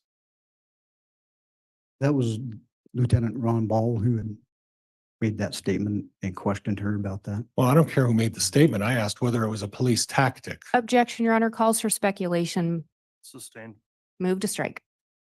Strike that question. And then you suggested to her that she get information from the victim services, correct? Yes, Okay. And the victim services, is that an office within the prosecutor's office? the prosecutor's office helps manage victim services. So in the fancy way of saying that is the prosecutor has the authority over victim services, or when you say manage, they supervise the victim services program, correct? As I understand, correct. Okay. So the prosecutor's office, that would be the same prosecutor's office that issued the order to exhume Tammy Daybell, right? Objection, Your Honor. This is misstates evidence. Prosecutor's offices don't issue orders. Well. All right, Ms. Blake, this is part of the reason why I don't like speaking objections, because now you put that out there. I'm overruling the objection. If the witness knows the answer, he may answer that, and you can correct that on redirect. Would you ask that again, please? Well, the prosecutor's office was the organization in Madison County and Fremont County to pursue trying to get an order to have Tammy Daybell's body exhumed, correct? That was done through a prosecutor's office, I believe, in Utah. Okay. Hmm. And the information was to obtain, or the purpose was to obtain information surrounding an investigation of Tammy Daybell in this area as well, right? Yes, Okay. So would it surprise you if Emma Murray would be quite hesitant to approach an organization affiliated with the prosecutor's office when she wasn't told her mother was being exhumed? Objection, Your Honor. Argumentative calls for speculation. Sustained.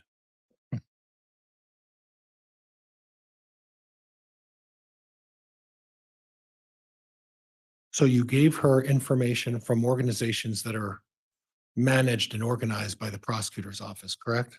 yes, And the purpose of that was that they could utilize those services to maybe have someone talk to them about what's going on in the case, right?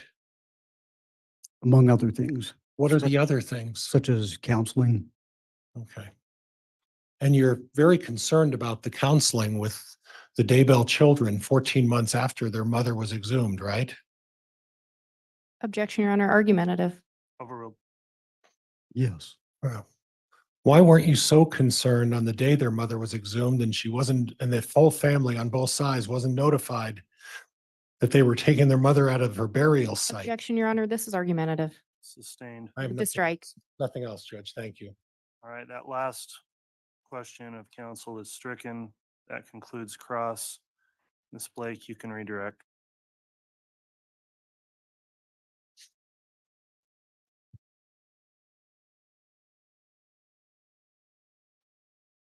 Detective Mattingly, counsel asked you about Emma being polite. Is that fair? yes, From what you heard in the audio, were you also polite? I believe I was. Was Detective Ball polite? He was. Were any threats made to Emma? None.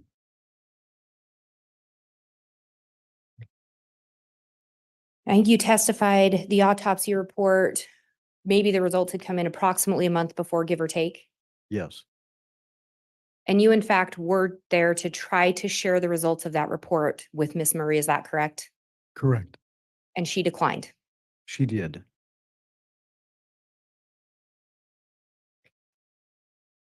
As part of your employment and work in law enforcement, have you ever been involved in death notifications? Several. Do you generally just go and blurt out what the cause of someone's death is? No, Do you generally want to sit down and have that conversation? I do. And in this case, you were trying to share autopsy results regarding Emma Murray's mother. Is that correct? Yes, Would it be fair to say in your experience that you would want to sit down and discuss with someone when there's been a finding by a medical examiner that the death was homicide by asphyxiation? I would. I have no further questions. All right, thank you, Ms. Blake. That'll conclude Detective Mattingly's testimony then. And where this is rebuttal, I don't believe he would be recalled for any reason. Is that correct? He would not, Your Honor. The state would release him. Okay. You are released from any subpoena you had, Detective Mattingly. Thank you for coming in and testifying today. You can go ahead and step down. Thank you.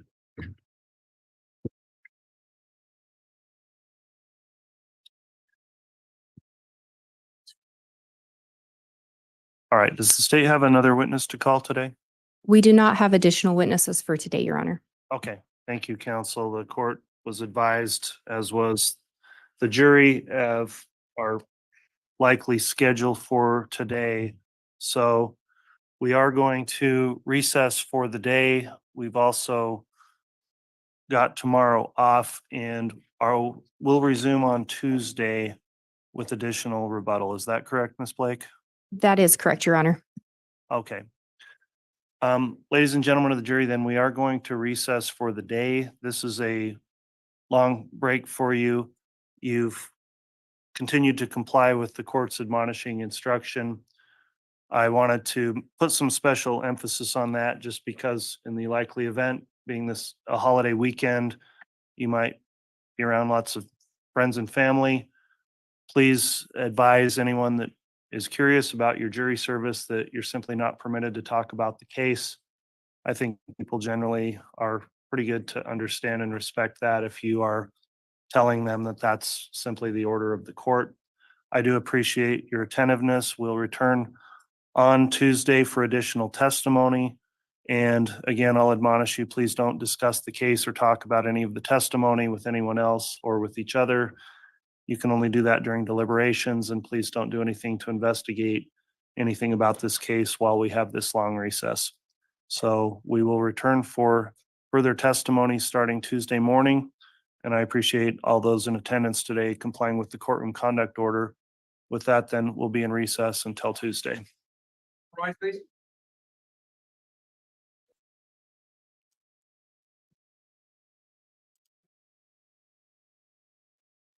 Waiting to see if they completely end or do they do something? I have to sit here and hold on to it and hit the stop as soon as I see and see if they handle anything outside of the jury presence.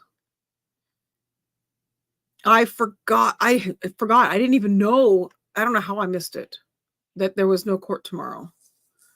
Somehow I overlooked that part. Well, darn it. I was not paying attention. Okay. Let me get myself regulated. There we go. So that is it for this trial until Monday. So rebuttal. That's a so oh well.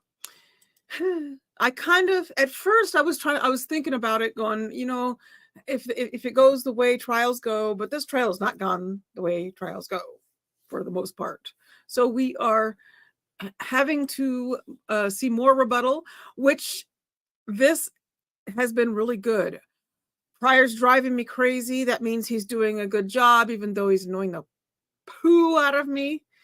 And his way of speaking and how frustrated, and he lets himself get agitated to the point where he blurts stuff out. Wendy noticed that, and I agree with her comment. You're letting yourself get too emotional in your cross exam, and it's showing in the way he's questioning and then the subsequent objections after that. Very emotional there. Mr. Pryor, reel it back in a little bit. That was, I was like going, I had my camera off because I was making facial expressions and I'm going, that wouldn't be good. Oh, I was, oh, so let's see here what y'all are saying. I think that was a crap case. Obviously, I'm only one. It was a political show. I hated it. Which one was that? Continue thought. I think community. I'm trying to figure out which one. I don't know. I don't know which one that is. Sorry. Oh yeah, that's right. Here, right here. I forgot. Monday's a holiday, so Tuesday. That's right. Because Monday morning, the alarms would not be on until 10 o'clock, and I would miss the day anyway. So I forgot. I hate it when these things are sent, or the vacations happen or whatever holidays happen during trials, because it throws me off. The judge answered your question. That's good. So this is exactly what I was thinking. So if we get it through next week, they would only have to be sequestered during and after the holiday. If you start it now, you get it going now, they have to possibly okay, now, are they sequestering for the entire deliberations?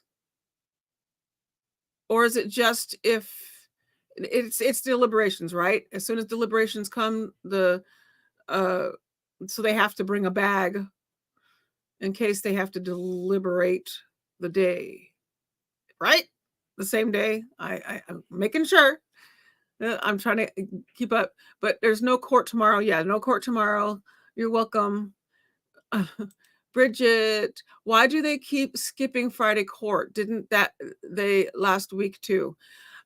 Sometimes in trials, things come up. We do have a holiday this weekend. I don't know if that has anything to do with this, but a lot of times on Fridays, court will handle their other dockets on that day and take care of any other housekeeping matters that are not for this case, maybe for other cases. And so they will use Friday for that. And that gives the jury a 3-day weekend. It's frustrating for us, those of us who sit and watch and enjoy something to watch every day, but it is what it is. It's their way of getting their other work done, especially on these long trials like this. They have no other choice but then to work their other docket around this large trial. So, and then Christy asks, what am I going to do with myself tomorrow and Monday? Oh, I'm sure, I don't know. Are there other trials out going on tomorrow? I have no idea. This is the only one I'm currently watching. There's some, I went and visited some of those websites yesterday, channels that we put in yesterday, and was kind of following along with a couple of them late at night yesterday. Some of them kind of run late after. I'm trying to think of who is, it's the one, there's one with the Viking guy. I was watching him. There was a law god. I forgot the name of that one. There's a couple other ones. Anyway, I showed up in a couple of chats, said hi, and they were flying. So I'm like, yeah, these are some big chats. Good to see. So let me see here. Getting caught up before I end. Judge plays golf.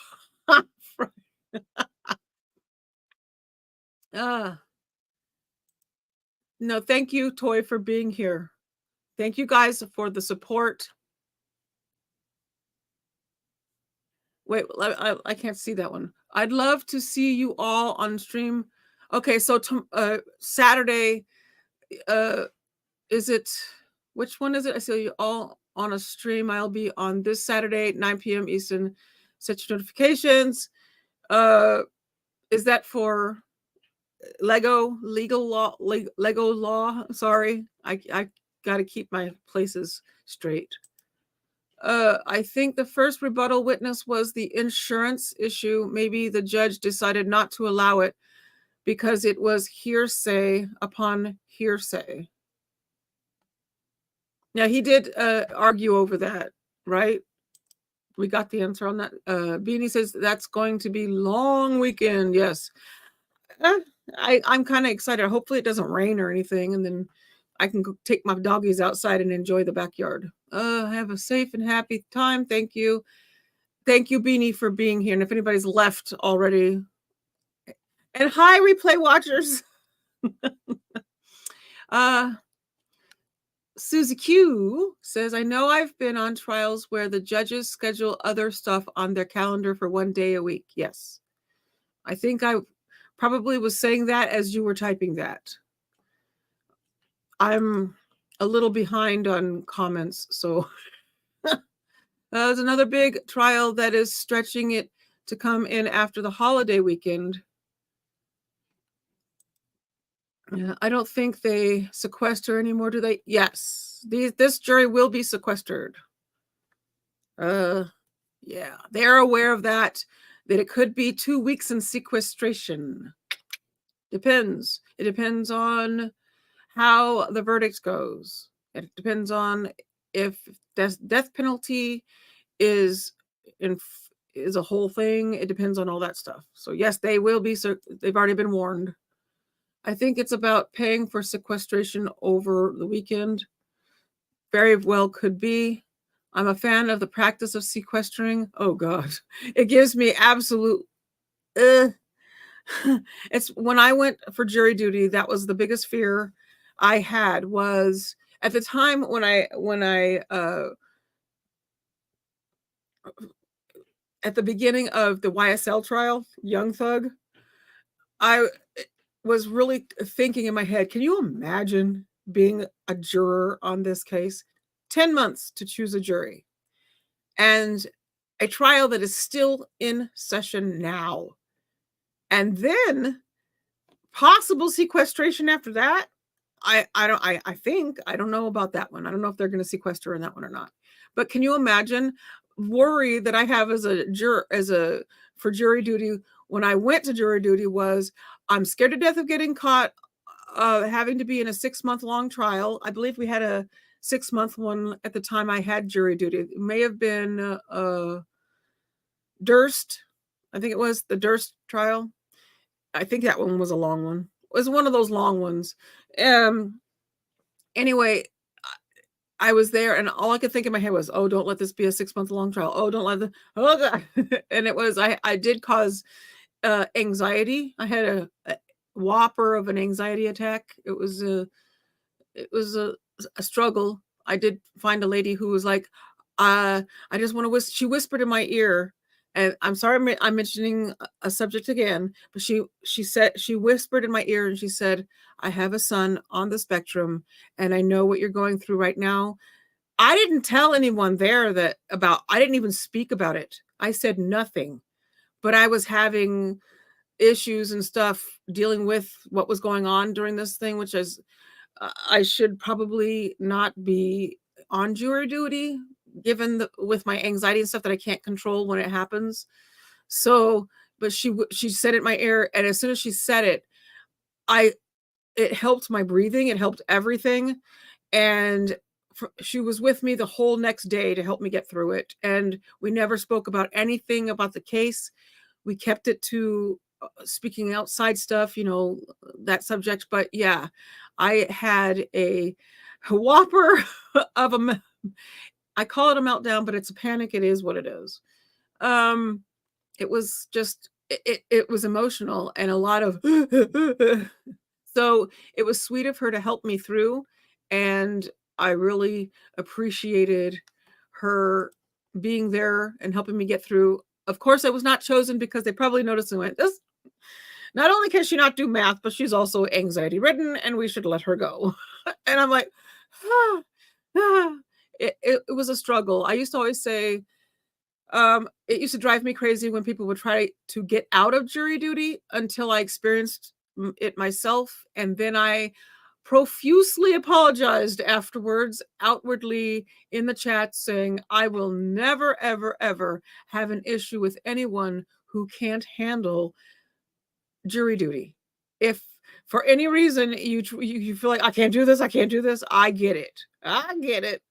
And you know, it's stressful for some of us. Thank you, Sandra, for being here. I'm looking through the messages real quick before I exit out. Gosney has vacation, so he'll be streaming a lot. I don't know who that is. Who that? I'm learning about all these channels and stuff that do all the legal stuff or whatever, true crime and all. So I don't know who people are. I need to start visiting other channels and say hi. Oh, like, I mean, I try to go into the like Emily D. Baker and that kind of stuff, but hers are so big that the chat flies by and there's no real conversation there because there is, but it's a lot, you know, it scrolls by and I can't follow it. Nice, OJ. Thank you. Oh, OJ, I did miss it. Wait, hold on, right here. Sorry, let me put this up. Hi, my OJ. There we go. Okay, and back down here.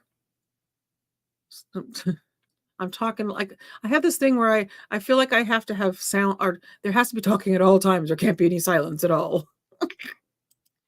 Oh, Susie, I was sequestered once for a day, and that was annoying enough. I can't imagine 2 weeks. Yes. My husband says that if it ever happened and he had to do it, he would think of it as a small paid for vacation.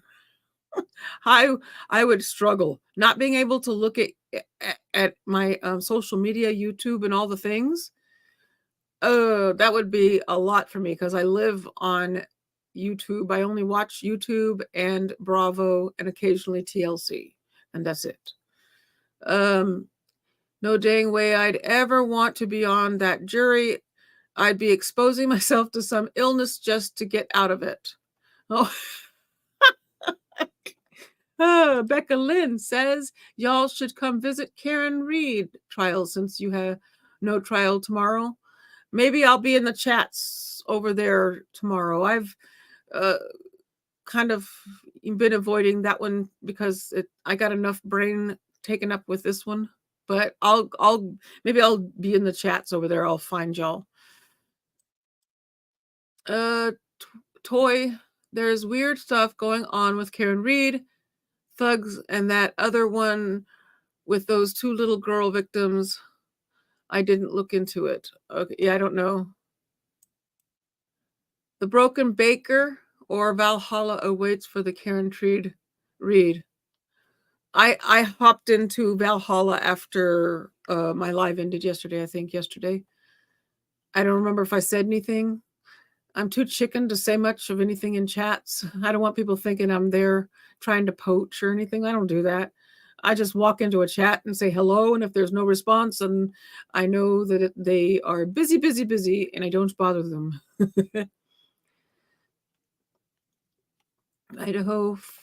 Idaho 4, we will be covering this one. I will be covering this one.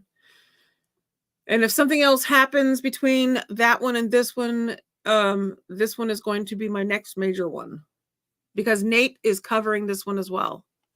So I've got to be on this one as well.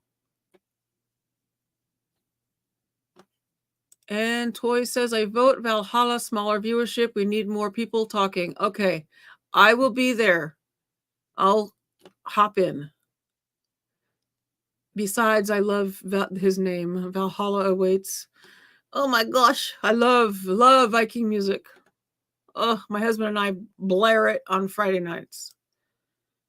Oh, Addi, Stephen Gosney does very intellectual streaming. He's so great. Okay, let me try to. I need to mentally write that down. Stephen Gosney. Okay, I probably won't remember because my rememberer is faulty.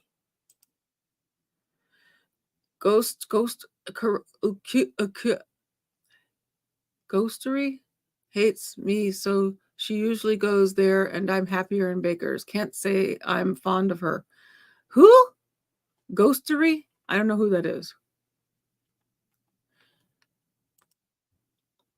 Becca says she's not a good person, but that's for other people to find out. Many already have. Okay. I have no idea who you're talking about. Stevie says, I'm in my family, we kind of specialize in being together separately. Oh, I know that quite well.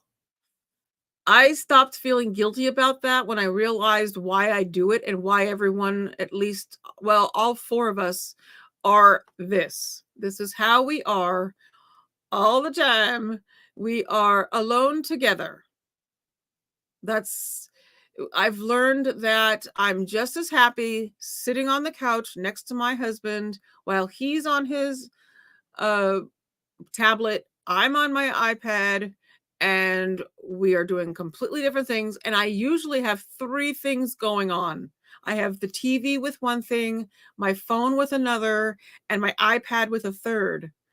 And I do them all at the same time. And my husband goes, how do you keep up? Because I'm like a, what do you call it? A gecko? No, a chameleon? Comedian? No, chameleon. The one that has the eyes that go all over the place like this. That's how my brain is. I can do multiple things at once. I say I can't, but actually I can. But it just, if I really want to hone in on something and be really into one, then it has to be hyper focus on one thing. But normally I can do, if it's a roundabout type of thing, I can do three things at once where I don't have to like memorize everything and know everything about a certain subject. I can gather information on three things at once because I'm unique. Oh, Becca says, I haven't seen her that often of Valhalla's. Maybe I miss her as she has me blocked. Well, that would be probably why. I have no idea who you're talking about. Stop yelling. But I started with Baker, and I do really love Baker.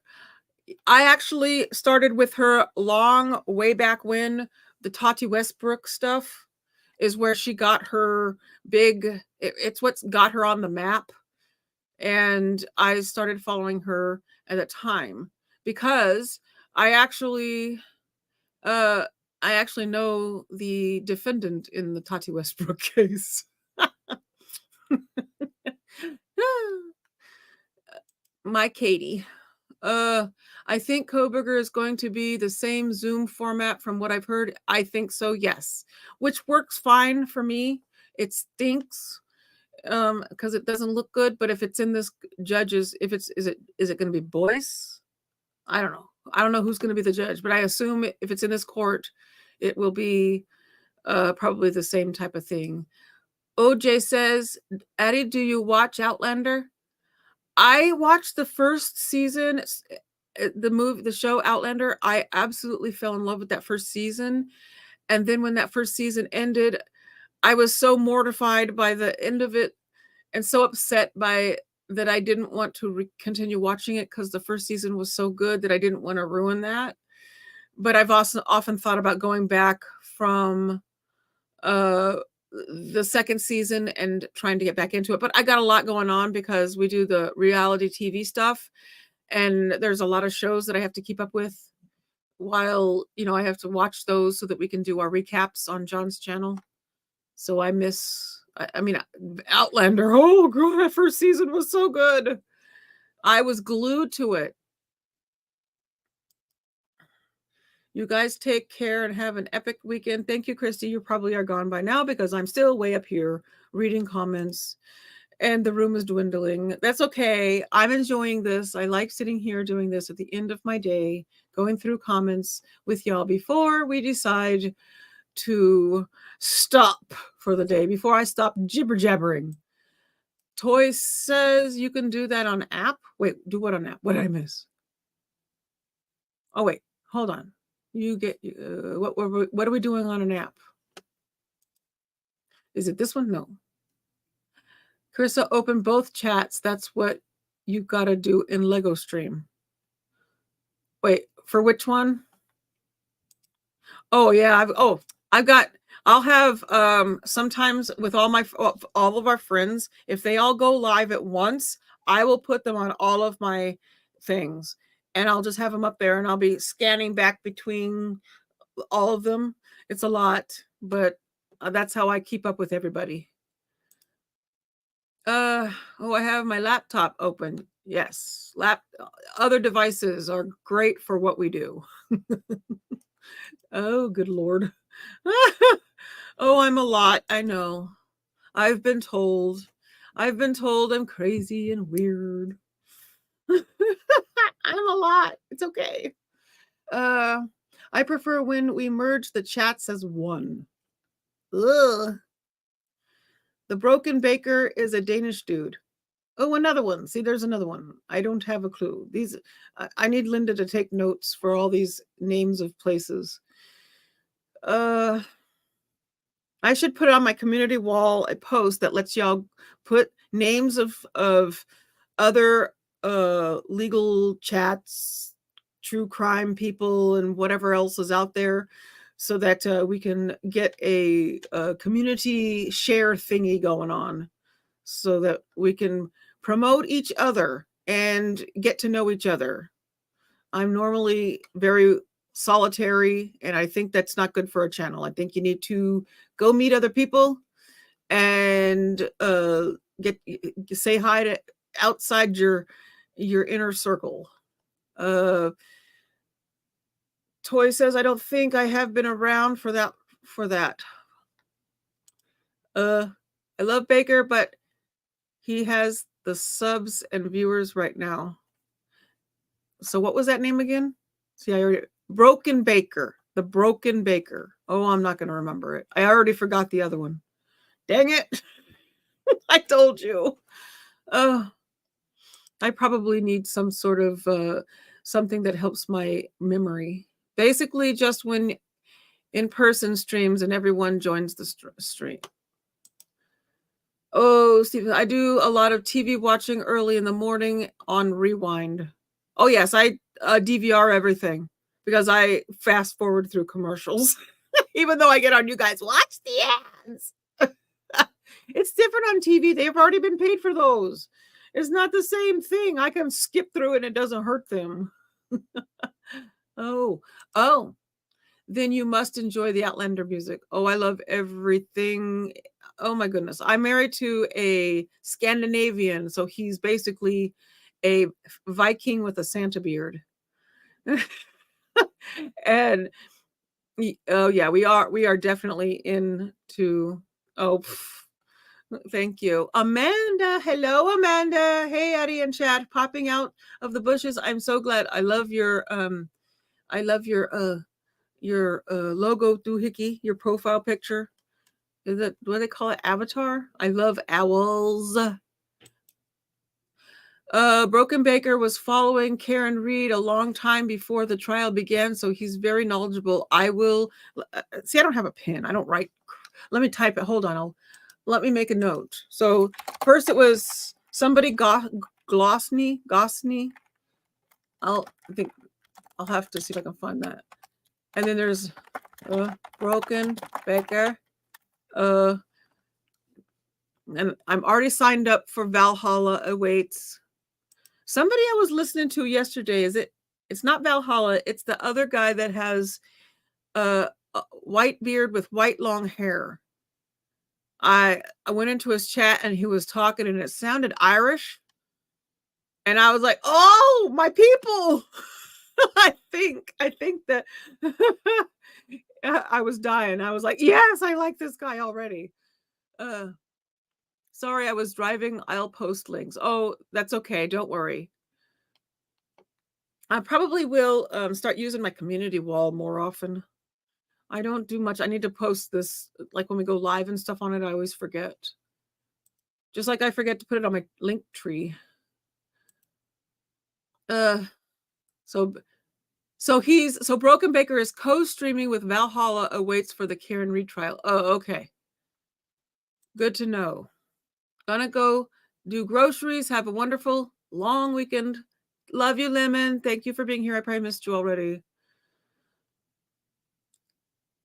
Oh, she's already got him. See, I was scrolled back so far. Baker is darn lovable. I need to go find out. So I got him. I got his name. The other one was, oh, she put them in. Okay. I'll go back and grab those after and go follow all of them. Thank you. I love my avatar too. Our Jules made it. Aw.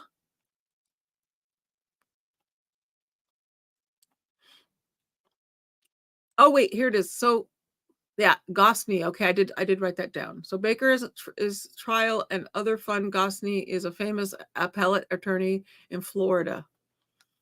Oh boy, when we first started doing this trial watching stuff and we started putting all these YouTubes and doing all this stuff, you know, over the years, Florida was, is it Swedish? Oh, okay. Oops, sorry, sir.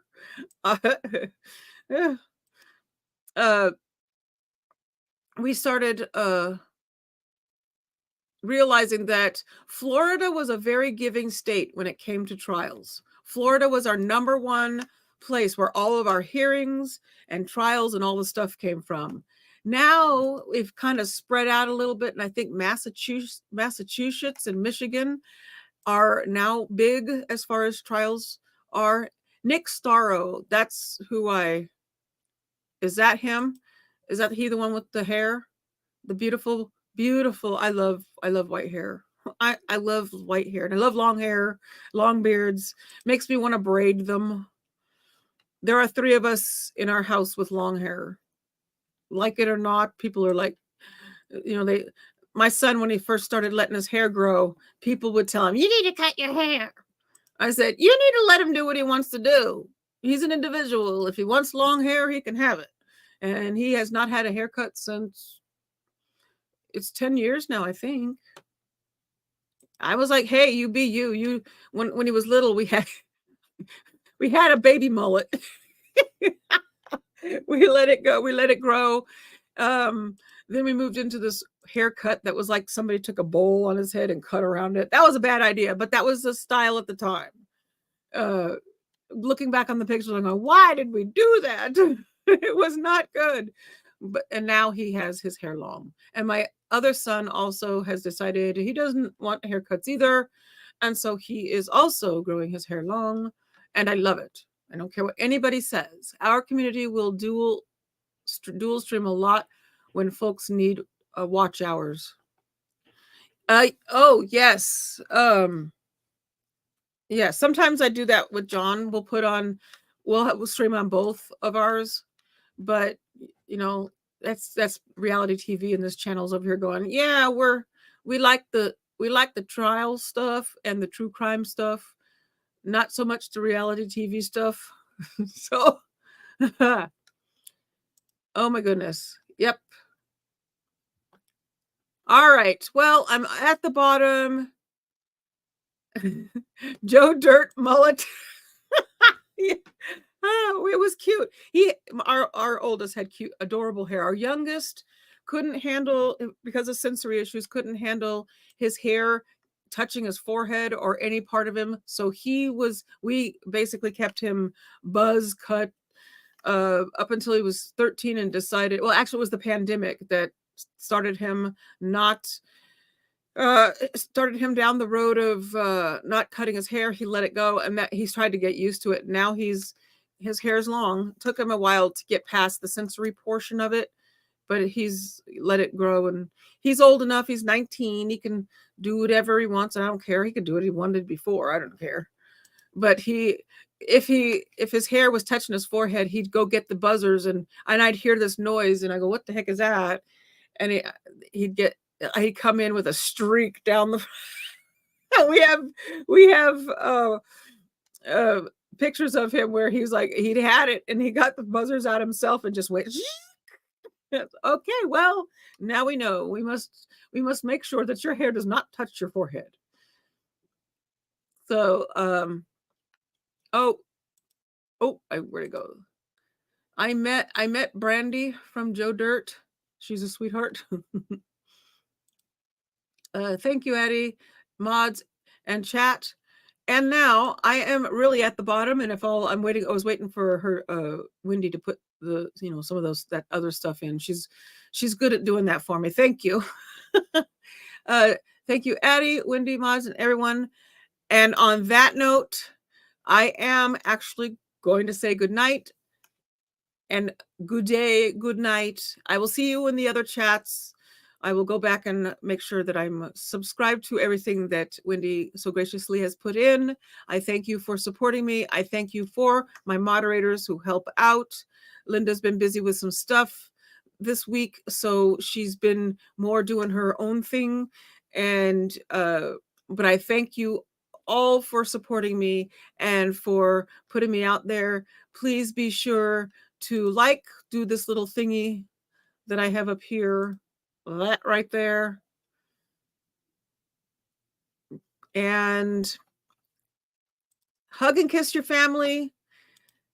Have a great weekend. Was it Memorial Day? Do we say Happy Memorial Day? I don't normally like to say Happy Memorial Day because I don't really find Memorial Day to be a holiday. It's a day of remembrance. And so I like to kind of keep it that way, even though we do barbecue on Memorial Day weekend. It is Memorial Day, right? Not Labor Day. Labor Day is in September or whatever. I always have to do that. I have to think about it and go, nope, it's Memorial Day. So happy Memorial Day. If you have your stuff with family, have a good time, enjoy it. And hold on a second. I have to get down here. I will see you on Tuesday, bright and early. Bye.